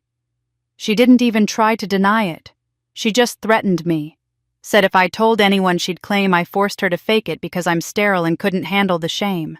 She has recordings of me, Taylor. Hours of recordings I didn't know she was making. Me planning the wedding attack. Me talking about your assets. Me saying terrible things about you. If I leave her, if I expose her, she'll release them all and destroy me completely. He looked at me with something like hope. We were both manipulated by her. Can't we work together to stop her? This was the moment I'd been waiting for, the moment when Mark expected me to see him as a fellow victim to join forces against our common enemy. No, I said simply. His face crumpled. Taylor, please. You were not manipulated the same way I was. I said, my voice cold and clear. I was manipulated into silence and accommodation. You were manipulated into active betrayal. You had a choice at every step to not have an affair, to not plan public humiliation, to not participate in destroying someone who loved you. I stepped closer, looking down at him on my couch. Lily gave you what you already wanted: permission to be cruel without consequences. You weren't her victim, Mark. You were her willing accomplice. And the fact that she turned on you doesn't make you innocent. It makes you surprised. But I don't care what she promised you or how she made you feel. You're a grown man who made deliberate choices. If you want redemption, start by publicly admitting the pregnancy is fake and your role in the wedding fraud. But I won't protect you, won't advocate for you, and won't help you escape the consequences of your own actions. Mark stared at me for a long moment, then stood unsteadily. You're right, he said quietly. About all of it. I don't deserve mercy. He left without another word. 3 days later, Mark's attorney released a public statement. It was brief, factual, and devastating. Mr. Dawson confirms that Ms. Lily Rivera is not pregnant and has never been pregnant. He participated in planning the wedding incident of 6 months ago and takes full responsibility for his actions while acknowledging he was manipulated. He is filing for annulment of his marriage to Ms. Rivera based on fraud, Mr. Dawson will not be making further public statements and requests privacy as he addresses the consequences of his choices. The internet exploded. Mark was condemned universally. Even people who'd previously sympathized with the star-crossed lover's narrative turned against him. But some of the commentary also acknowledged his manipulation. He's still responsible, but Lily is clearly a predator. This guy destroyed his own life for a woman who was using him the whole time. More importantly, Mark's confession destroyed the last pillar of Lily's defense. She couldn't claim to be a pregnant victim anymore. She couldn't frame this as a tragic love story.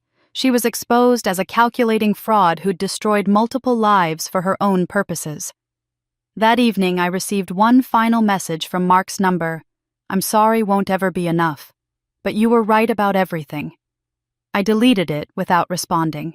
Mark's fate, social pariah, professionally destroyed, starting over in another state, with nothing, wasn't my responsibility or my concern. He'd made his choices. Now he'd live with them. But when I tried to find information about Lily's response to Mark's statement, I found nothing. No press release, no social media posts, no public appearances. I called my mother. Have you heard from Lily? No, she's not answering her phone. I drove by the apartment, her car is gone. Lily had disappeared. Lily stayed disappeared for 3 weeks. No social media posts, no sightings, no responses to family attempts to contact her. My mother checked the apartment she'd shared with Mark and found it cleared of Lily's belongings. The landlord said she'd broken the lease and left no forwarding address. During those 3 weeks, life continued with strange momentum. My charity speech continued circulating now with over 5 million views.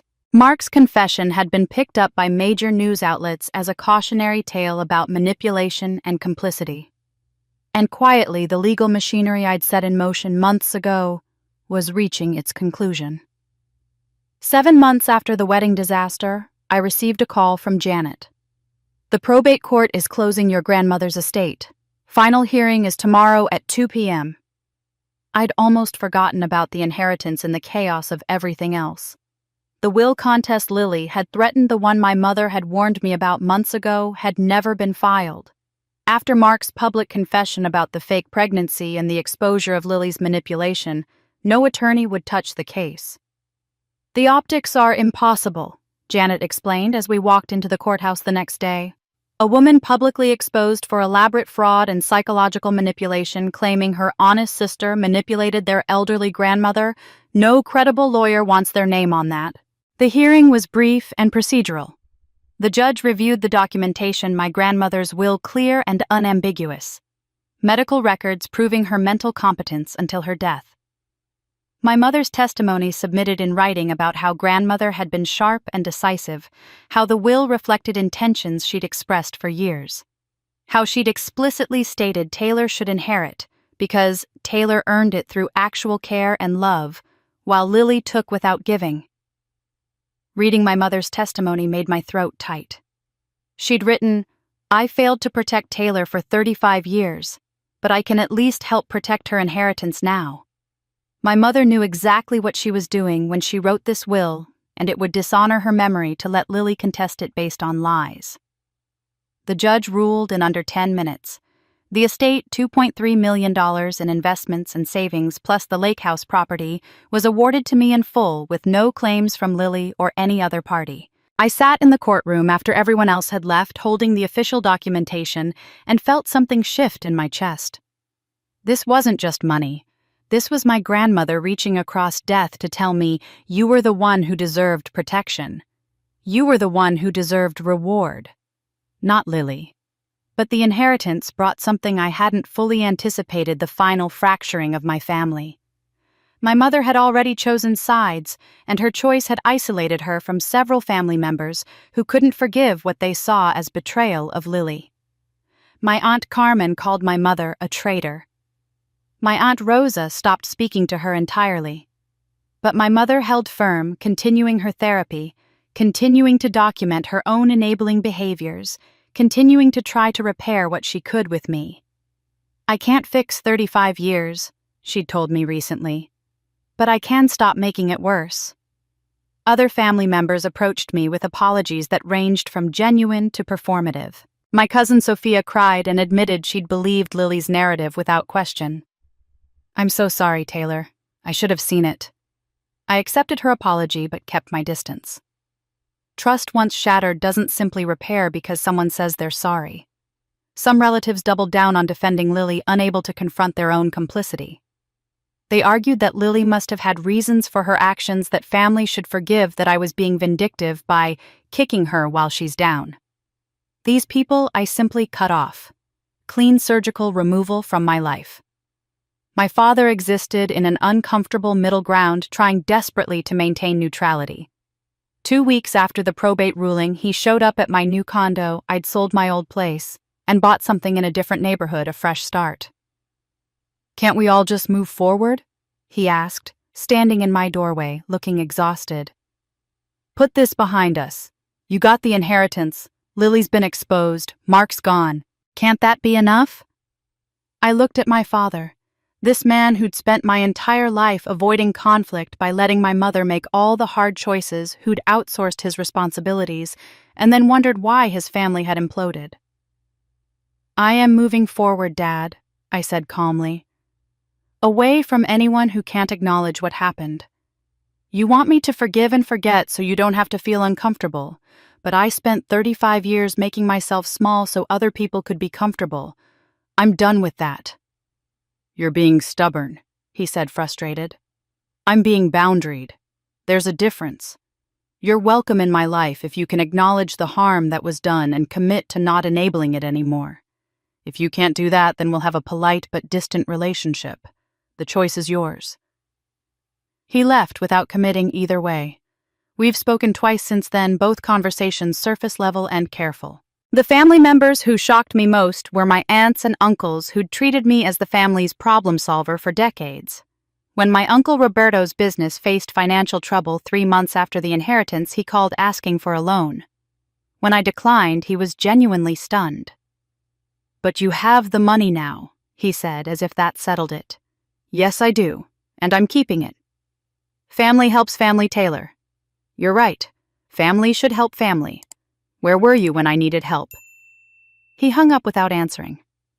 My Aunt Elena called, asking me to mediate a dispute between her adult children. When I declined, she accused me of being selfish. "You've always been the one who keeps the peace. That's your role." "Not anymore," I said, and ended the call. They'd lost their reliable shock absorber, their designated problem solver, their family bank. And they were confronting for the first time how much they'd exploited me. But while I was establishing boundaries and rebuilding, Lily was experiencing a different kind of reckoning. Through my mother's careful intelligence gathering, I learned the details of Lily's collapse. Mark had filed for annulment, and the marriage was dissolved within 6 weeks on grounds of fraud. He had no assets to split between legal fees, and the settlement from our prenup he was financially destroyed. Lily got nothing from him. The family had mostly cut her off, some out of anger at the manipulation, others out of simple self-preservation. They didn't want to be associated with the scandal. The monthly allowances our parents had been providing stopped. Extended family members who'd previously bailed her out financially declined to continue. Lily had never held stable employment. She'd drifted between jobs, between creative pursuits, between periods of finding herself, always supported by family money and boyfriends' incomes. Now, for the first time in 30 years, she had to actually support herself. She'd tried to capitalize on the scandal. Through my mother, I learned she'd contacted several publishers about a tell-all book tentatively titled Surviving Family Estrangement, A Sister's Story. Every publisher had rejected it. One editor's response leaked to my mother said, "Given the public documentation of Ms. Rivera's manipulation and fraud, this reads as self-serving rather than insightful. We'll pass." Friends had quietly distanced themselves. Some because they recognized the manipulation, others because association with Lily had become social poison. No one wanted to be known as the friend of that woman from the viral video.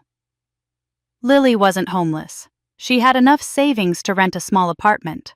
She'd found work as an administrative assistant, a job she was apparently bad at but desperately needed. She wasn't destitute, but she was ordinary, average, unremarkable. And for someone who'd spent 30 years commanding attention through strategic victimhood, ordinariness was its own punishment. My mother reported that Lily looked diminished when she'd seen her briefly at a grocery store. Thinner, tired, less carefully put together. No longer the glowing center of attention, just another person buying milk and bread. The most devastating part, my mother said, was that Lily seemed to shrink when she saw her, not with shame, but with the realization that even her own mother no longer rushed to center her, to soothe her, to prioritize her needs above all else. She asked how you were doing, my mother had told me. I said you were thriving. She looked like I'd slapped her.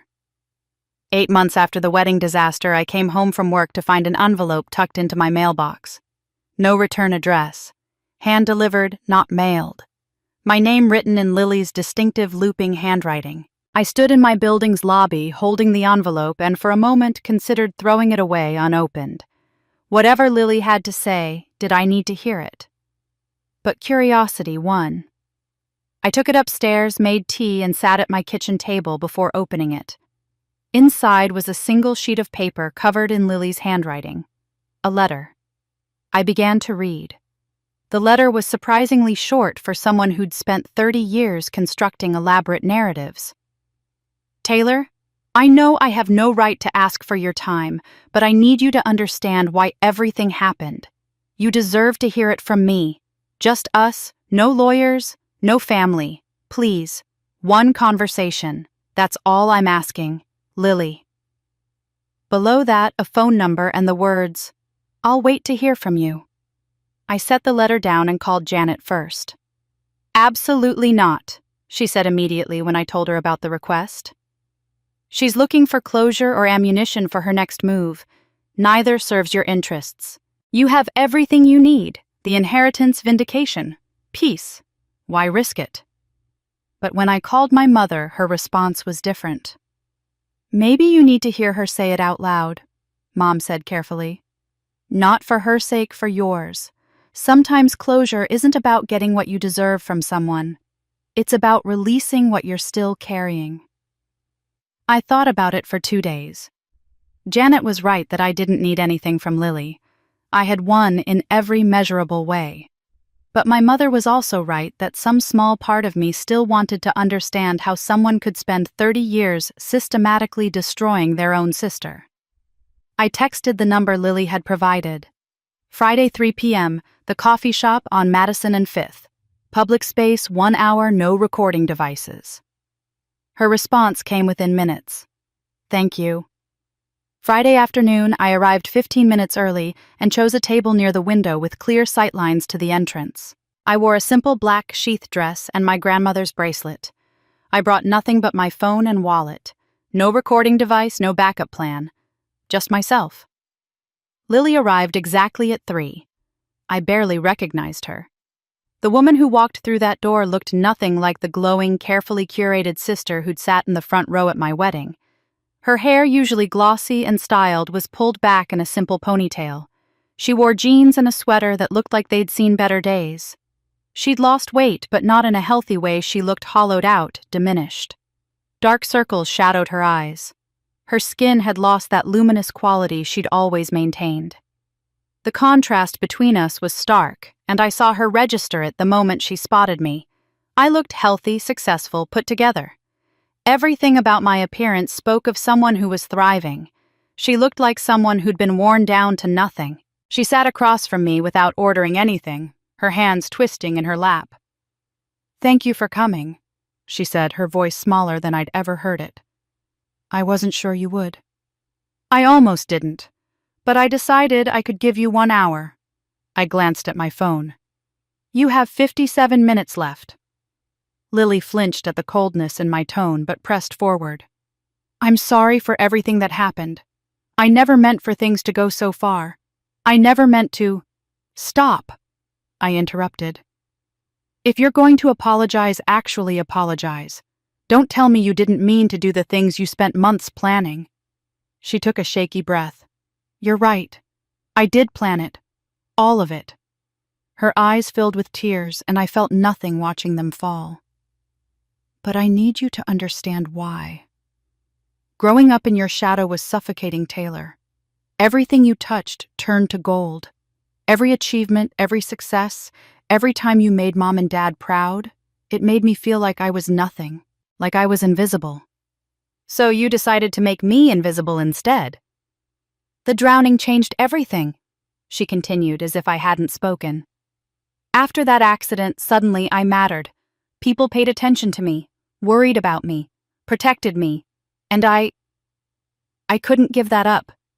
It was the first time in my life I felt important." I leaned back in my chair, studying her with clinical detachment. "Go on." "Over the years, it became almost reflexive. Whenever you were happy, whenever you had something good, I felt erased. So I made sure you felt small too. Your graduation, your college acceptance, your promotions. I couldn't let you have those moments because they reminded me of everything I wasn't." She wiped at her tears with trembling hands. "The wedding was supposed to be the final thing. If I couldn't have a happy marriage, a successful career, a loving family, why should you? I thought if I destroyed you, leveled the playing field, I'd finally feel like I was enough." "And did you?" I asked quietly. "No." The word came out broken. "I'm still empty. I destroyed you and it didn't fill the hole inside me. It didn't make me matter. It just made me alone." There it was, the confession I'd been waiting for. 30 years of systematic sabotage admitted out loud.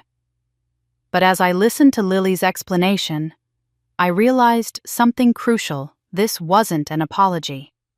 This was a therapy session where she expected me to play the role of understanding listener, to absorb her pain and make it okay. She wanted me to understand her motives, as if understanding would equal forgiveness.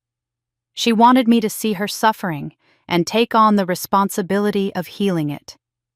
Even now, in her supposed moment of truth, she was asking me to perform emotional labor for her.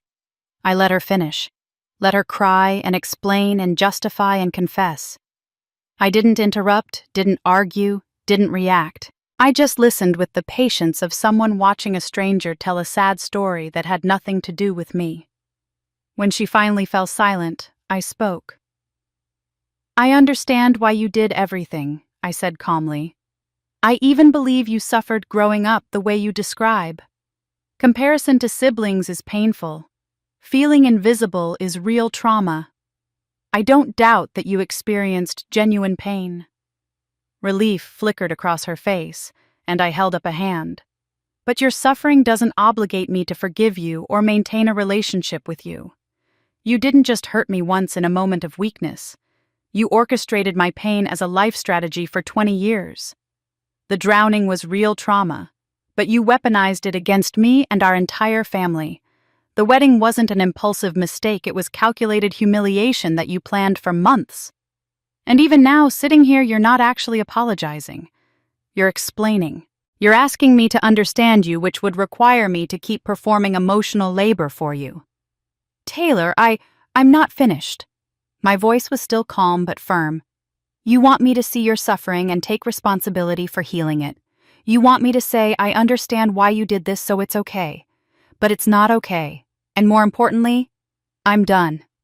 Lily's face crumpled. What does that mean? It means I don't hate you, Lily. Hate would mean you still have power over my emotional life. I'm simply finished with you.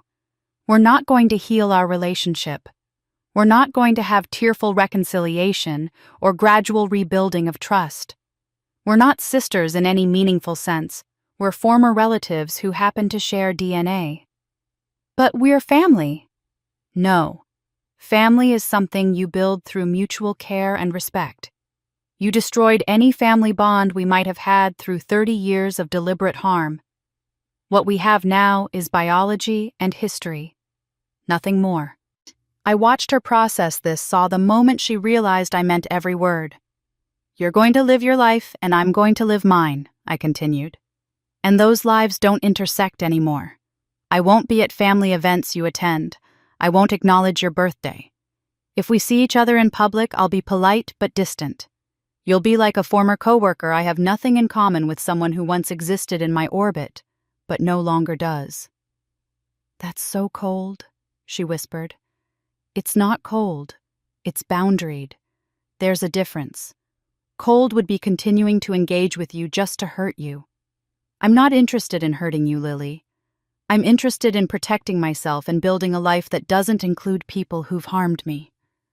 Silence stretched between us.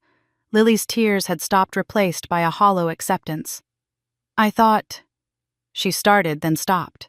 I thought maybe if I explained, if you understood, we could... Could what? Go back to pretending we're sisters, rebuild trust that never actually existed. I spent 35 years performing emotional labor for this family, making myself small so you could be big, absorbing pain so everyone else could be comfortable. I'm not doing that anymore. Not for you. Not for anyone. I stood gathering my phone and wallet. Our hour wasn't quite up, but I had nothing more to say. Lily looked up at me with devastated eyes. Do you think I can ever be happy? I paused, considering the question. A year ago, I would have felt guilty for not caring about the answer. 6 months ago, I would have felt satisfied at her suffering. Now I felt nothing but mild curiosity about why she thought I'd know. That's not my problem anymore, I said simply. I left her sitting in that coffee shop diminished and alone, and I felt no triumph, no satisfaction, no lingering anger. I felt nothing about her at all, which was the truest sign that I'd finally moved on. As I walked to my car, my phone buzzed with a text from my mother. How did it go? I typed back, It's over, really over. And for the first time in 35 years, that was completely true. After the coffee shop meeting, I didn't hear from Lily again. But the legal machinery she'd set in motion continued grinding toward conclusion. Janet called me 3 weeks later with final numbers. The prenup enforcement is settled. Mark forfeits all claims to your assets and pays $175,000 in liquidated damages under the public humiliation clause. That's less than the contract specified, I said. He's broke Taylor. We could chase the full amount through courts for years and maybe get it, or we accept what he can actually pay now. His 401k and savings barely cover this. He's financially destroyed. I thought about Mark starting over in Kansas City, working for a fraction of his previous salary, living in a small apartment, his reputation permanently damaged. The full penalty amount felt less important than the finality. Accept it. I want this closed. Within a month, all legal matters were resolved. The inheritance, $2.3 million plus the lake house, was fully transferred to my name with no outstanding claims. The trust fund I'd established for Lily's baby was dissolved without penalty, the fraud making the contract void. Mark and Lily's marriage was annulled on grounds of fraud, meaning legally it had never existed. Mark faced no criminal charges. Slapping me was technically assault, but I hadn't pressed charges, and the statute had run. Lily faced nothing either. What she'd done was monstrous, but not illegal. The outcomes weren't perfectly satisfying. There was no dramatic courtroom scene, no judge declaring justice, no public punishment beyond what had already occurred. But they were realistic. I was protected. I was compensated. The guilty parties faced consequences, and life continued. The family consequences unfolded more slowly, more painfully. My mother and I rebuilt something cautious and limited. She continued intensive therapy, working through decades of enabling behaviors and trying to understand how she'd sacrificed one daughter to protect another. We met monthly for lunch at a restaurant equidistant from both our homes. The conversations were careful at first, circling around safe topics. Her therapy insights, my work, neutral family news. My therapist asked me to write a letter to 15-year-old you. She told me at one of these lunches 6 months after the coffee shop meeting. Apologizing for what I was about to put you through for the next 20 years. Did you write it? Yes. It was 17 pages. I won't show it to you unless you want to read it, but writing it made me realize how many moments I chose wrong. How many times I had a choice between protecting you or protecting Lily, and I chose Lily because it was easier. I appreciated her honesty, but I couldn't offer absolution. I'm glad you're doing the work, Mom. I really am. But I need you to understand that our relationship will never be what it could have been. You weren't just passive, you were actively complicit. That changes things permanently. I know, she said quietly. I'm grateful for what we have now. My father remained mostly absent, still unable to confront his failures. He'd call occasionally, conversations that lasted 5 minutes and covered nothing of substance. He attended no family events where he might have to choose between his daughters. When my mother asked him to join her therapy sessions, he declined. Some people can't change, and I'd stopped trying to force it. I accepted his limitations without bitterness and moved on. Extended family fractured predictably. My cousin Sophia apologized genuinely and was granted limited re-entry into my life. We'd have coffee every few months, conversations that felt real if somewhat distant. My Aunt Carmen doubled down on defending Lily and was permanently cut off. My Aunt Rosa apologized but couldn't stop herself from mentioning Lily, occasionally testing whether I might soften. After the 3rd attempt, I stopped responding to her calls. But while biological family crumbled and reformed into something smaller and more honest, I built something better: chosen family. Janet Rodriguez became more than my attorney. She became a friend, someone I trusted implicitly, who'd seen me at my lowest and never wavered in her support. We had dinner monthly, talking about everything except legal strategy.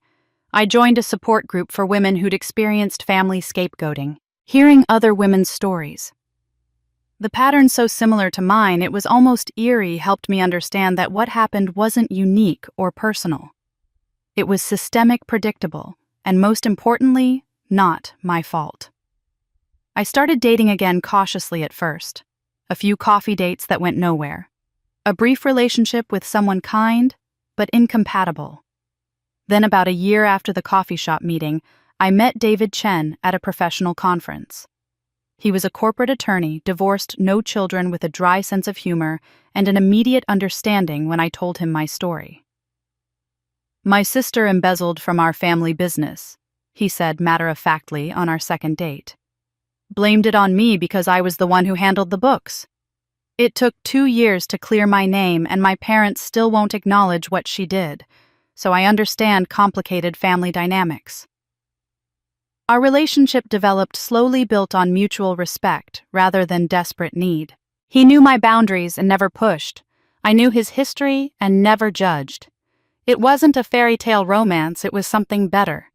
A healthy adult partnership between two people who'd been through trauma and come out cautious, but hopeful. Professionally, I made the change I'd been contemplating for years. I left my corporate finance position and started my own consulting firm, Rivera Financial Advocacy, specializing in helping women protect their assets during major life transitions. Divorce, inheritance disputes, family business complications. Women who'd been financially exploited by the people who were supposed to love them. The business thrived immediately. My story had gone viral enough that people knew my name, but more importantly, I had genuine expertise and hard-earned empathy. I understood what it felt like to have family members treat your money as communal property. I knew the manipulation tactics, the guilt trips, the weaponized victimhood. "You saved my life," one client told me after I'd helped her navigate a divorce where her husband and in-laws were trying to claim her inheritance. My family was making me feel crazy for protecting what was mine. "You showed me I wasn't crazy. I was being exploited." That validation mattered more than the money, though the money was good too. I was finally building something that was entirely mine, using my trauma as fuel, rather than letting it consume me. 6 months into running the firm, I was invited to speak at a women's financial literacy conference. Then another. Then a TEDx talk about boundaries and family dynamics. My speaking style was direct, factual, occasionally darkly humorous. I didn't perform vulnerability or beg for sympathy. I simply told the truth about what happened and what I learned. Being the strong one isn't a compliment when it's used as an excuse to exploit you, I said in one talk. Strength should be supported, not punished. If your family only values you for what you can carry, you're not being honored, you're being used. The talks resonated particularly with women over 50 who'd spent decades being the designated family caretaker, the problem solver, the emotional sponge. They'd been waiting their whole lives for someone to say, "You don't owe them your continued suffering." A literary agent reached out after seeing my TEDx talk. "Have you considered writing a book?" I had, actually. I'd been keeping journals since the coffee shop meeting, processing everything that had happened. Not as revenge fantasy or public expose, but as testimony bearing witness to my own experience, so I could understand it and move beyond it. The book took 8 months to write. I titled it, "The Price of Silence, a Memoir of Family Boundaries and Reclaiming Your Life." I never named Lily or Mark, explicitly referring to them only as my sister and my former fiancé. I focused on patterns rather than personal details, making the story universal rather than salacious. My editor pushed back on this. "Readers want names. They want drama." "Then they can read fiction," I said. "This isn't about revenge. It's about understanding what happens when you silence yourself to keep the peace and what it costs to finally speak." The book was published 18 months after the coffee shop meeting. It became a bestseller almost immediately, not in the celebrity memoir category, but in self-help and psychology. Women in their 50s and 60s bought it in droves, recognizing themselves in every chapter.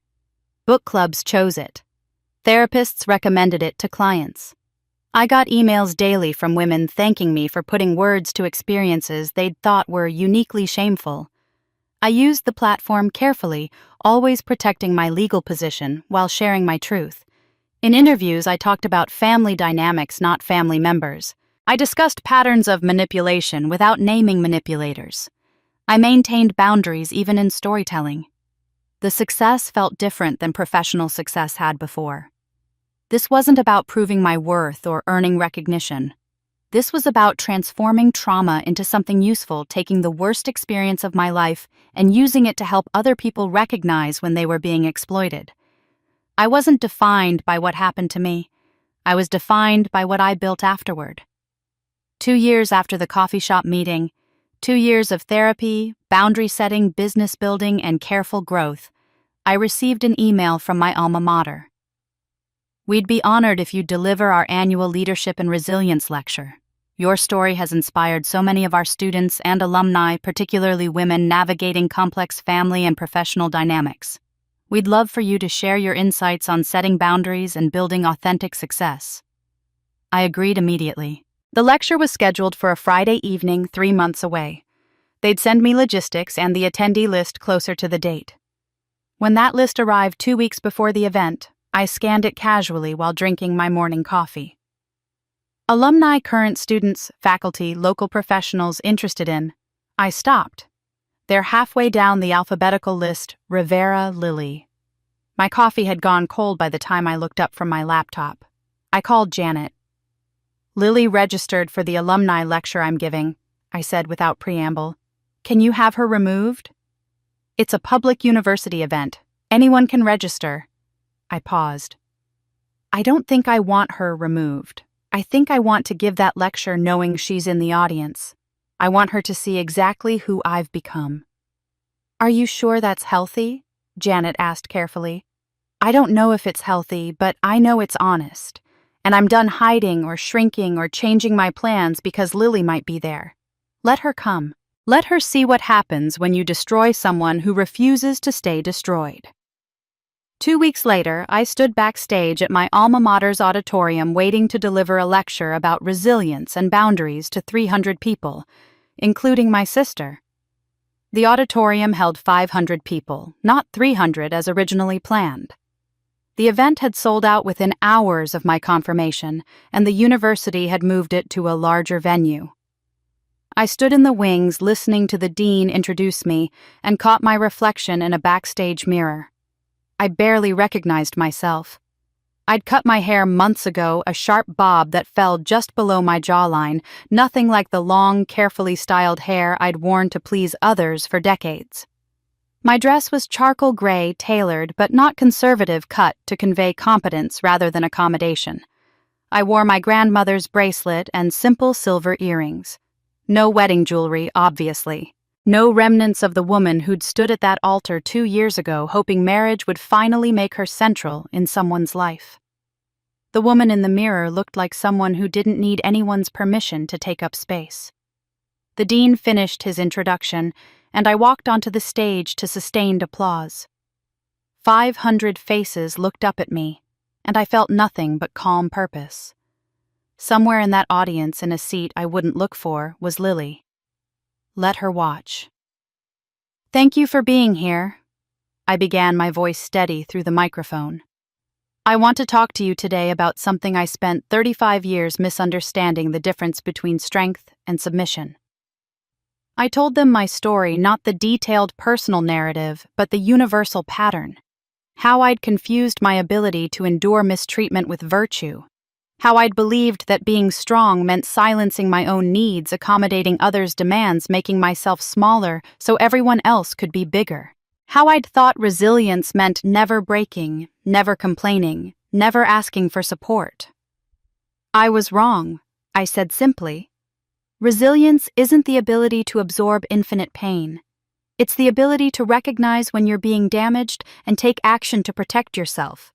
Submission disguised as strength is just another form of self-destruction. I saw heads nodding throughout the audience, young women taking notes, older alumni with tears in their eyes. Setting boundaries isn't selfish. It's survival. Protecting yourself doesn't make you weak. It makes you wise. And walking away from people who exploit your goodness isn't giving up. It's growing up. The lecture lasted 40 minutes.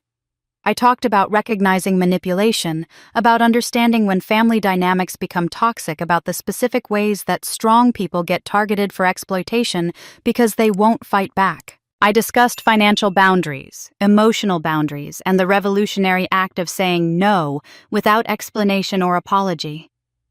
"You don't owe anyone access to you," I said near the end. "Not family, not partners, not people who've known you your whole life. If someone can only love you when you're making yourself small, they don't love you, they love having power over you." The applause when I finished was immediate and sustained. People stood. I saw a young woman in the third row crying openly, her friend's arm around her shoulders. I saw an older alumna mouth, "Thank you," with her hand over her heart. During the Q&A, students asked thoughtful questions about implementing boundaries with family, about managing guilt, about knowing when to repair relationships versus when to walk away. I answered honestly, drawing from experience without turning it into therapy. "How do you know if you've made the right choice?" one student asked.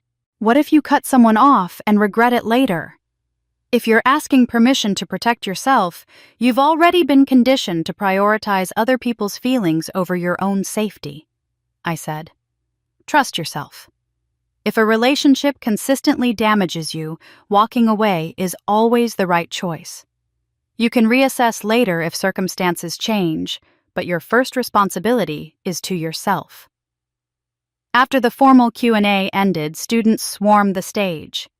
They wanted to share their own stories, to get book recommendations, to ask follow-up questions.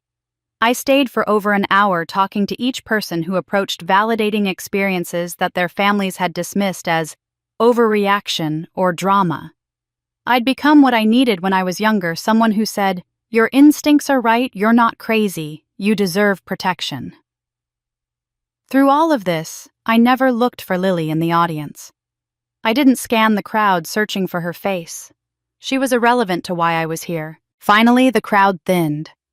I collected my materials, thanked the dean, and walked out to the parking lot under a clear November sky. The evening air was crisp, carrying the smell of fallen leaves and coming winter. I was halfway to my car when I heard my name. "Taylor?" I turned. Lily stood about 15 feet away, backlit by the parking lot lights. She looked small, uncertain, nothing like the confident woman who'd commanded attention her entire life. I waited for some reaction in my chest, anger, satisfaction, pain, something. Nothing came. She was just a person, someone I used to know. "Hi, Lily," I said with the polite neutrality I'd use with a former classmate whose name I barely remembered. She walked closer, stopping about 5 feet away, close enough to talk, far enough to maintain distance. "You've done well for yourself," she said finally. "Thank you."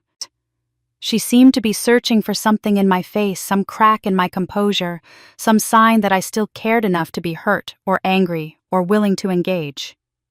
I gave her nothing but mild courtesy. "The lecture was powerful," she continued. "I recognized a lot of what you talked about. I'm glad it resonated." This was torture for her, I realized.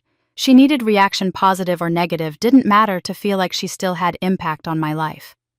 My polite distance was worse than anger would have been. "Are you—" She paused, swallowing. "Are you happy? Yes?" I said simply. Because I was. My business was thriving. My relationship with David was healthy and growing. My chosen family brought me joy. I'd written a book that helped people. I slept well at night. "Are you—" The question seemed to surprise her. I'm okay. I have a job, an apartment, I'm managing." Managing. What a word for a life. I thought about what my mother had told me, that Lily worked in administrative support at a medical office, that she lived alone in a one-bedroom apartment in a suburb, that she'd gained weight and looked tired whenever Mom saw her at the grocery store. She wasn't suffering dramatically. She was just ordinary, unremarkable, one person among millions taking up space without being valued. For someone who'd spent 30 years demanding to be centered, ordinariness was its own punishment.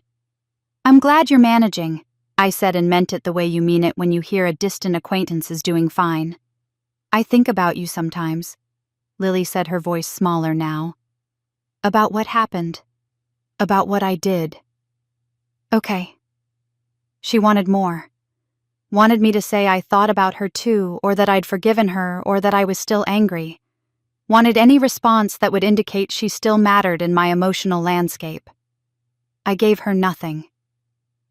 "I should go," I finally said. "I'm meeting friends for dinner." "Right, of course." She stepped back. "It was good to see you." "Take care, Lily." I turned and walked to my car, not looking back. I heard her standing there in the parking lot, probably watching me leave, probably trying to process how completely irrelevant she'd become to me. I drove away thinking about dinner with David and Janet, about the client consultation I had Monday morning, about the podcast interview scheduled for next week. I thought about my life, full, purposeful mine. I didn't think about Lily, not because I was trying not to, but because she genuinely didn't occupy space in my mind anymore. She was like a character from a book I'd read years ago, someone who'd been important in that story but had no bearing on my current life. That was the real victory. Not that she'd been punished, or that I'd been vindicated, though both those things were true. The real victory was that she'd stopped mattering. Lily had spent 30 years trying to destroy me because she thought it would make her feel valuable, but watching me flourish while she faded into ordinary obscurity, she was learning what I'd always known worth doesn't come from diminishing someone else. You can't steal someone's light to make yourself shine. She'd gotten what she wanted, my life destroyed, my wedding, ruined, my family fractured, and it had given her nothing but isolation and irrelevance. I, on the other hand, had lost everything and built something better from the ruins. As I pulled into the restaurant parking lot where my friends were waiting, I thought about justice. Had it been served, Lily faced no criminal charges, carried no official punishment. But she lived every day with the consequences of her choices alone, ordinary, untrusted, watching from the margins, as the sister she'd tried to erase built a remarkable life. Was that justice? Or did justice even matter when you'd reclaimed your own life so completely that your destroyer's fate became irrelevant? I didn't have an answer. And honestly, I didn't need one. I had dinner reservations, people who loved me, and a life worth living. That was enough. I drove away from that parking lot thinking about the 20 years I'd spent silent. All those moments when I'd swallowed hurt, minimized disappointment, convinced myself that being accommodating would eventually earn me the love and recognition I craved. I'd believed that if I was strong enough, patient enough, understanding enough, my family would see my value, that my silence was an investment that would one day pay dividends. Instead, my silence had become an invitation. Manipulative people don't seek out the weak, they seek out the strong who've been conditioned not to defend themselves. They look for people who've been trained to absorb mistreatment without complaint, who've internalized the message that their needs matter less than keeping the peace. Lily hadn't targeted me because I was vulnerable. She'd targeted me because I was capable, and my capability could be exploited. My strength had been real. My resilience, my independence, my ability to handle crisis, all of it was genuine. But without boundaries, strength becomes a weapon others use against you. Undefended capability becomes martyrdom. I'd spent decades confusing my ability to endure abuse with virtue, thinking that my capacity to absorb pain made me noble. I'd been wrong. The victory I'd won wasn't revenge, though some people saw it that way. I hadn't destroyed Lily. I'd simply stopped protecting her from the natural consequences of her own choices. When I spoke up, when I shared my story, when I set boundaries and refused to perform emotional labor for people who'd harmed me, that wasn't cruelty. That was health. The story people wanted was one of dramatic justice of villains punished and heroes vindicated in theatrical confrontations. But real life wasn't that clean. Real healing was quieter. It was me driving away from a parking lot where my sister stood watching, feeling absolutely nothing about her fate. It was building a life so full and purposeful that the people who'd tried to destroy me became footnotes rather than focal points. I thought about forgiveness, that word everyone had pressured me to embrace. You need to forgive, well-meaning people had said. For your own healing, for the family, because that's what strong people do. But I'd learned that forgiveness isn't what they'd told me it was. I didn't forgive Lily in the traditional sense. There was no tearful reconciliation, no restored sisterhood, no moment where I absolved her of responsibility. I'd moved beyond that binary into something more nuanced, acceptance without reconciliation. I accepted that Lily was damaged, that her manipulation came from a place of genuine pain that she'd probably never fully change. I accepted that my parents had failed me fundamentally, that my father was too weak to confront his complicity, that some relationships couldn't be repaired. But acceptance didn't require maintaining relationships with people who'd harmed me. I could accept reality without participating in it. I could wish Lily well from a distance while refusing to let her occupy space in my life. I could acknowledge my mother's efforts at repair while maintaining boundaries that protected me. The message I wanted other women to hear, women who'd been designated as strong, who'd been assigned the role of family caretaker, who'd been told that forgiveness meant reconciliation, was this: you can love people from a distance. You can wish someone well without being in their life. You can prioritize your own well-being without being selfish. Family isn't sacred simply because of shared blood. Relationships earn their place through mutual respect and care. I'd redefined family as people who protected me rather than harmed me, and that redefinition was an act of self-respect, not abandonment. 6 months after the parking lot encounter, I sat in my new home, a beautiful craftsman house in a tree-lined neighborhood, nothing like the condo where I'd lived during the crisis, and looked around at the people who made up my real family. David was in the kitchen with my mother, both of them laughing about something while they prepared dinner. My mother had been coming to these gatherings for almost a year now, tentative at first, then gradually more comfortable as she proved through consistent action that she'd changed. We'd never have the relationship we could have had, but we had something honest, and that was enough. Janet sat on the couch with 2 women from my support group discussing a case one of them was facing. My colleague from the firm was showing David's sister photos from her recent vacation. The house was full of conversation, laughter, the comfortable chaos of people who genuinely enjoyed each other. We were celebrating the 1-year anniversary of my book's publication. The Price of Silence had sold over 100,000 copies. It sat on bestseller lists in the self-help category.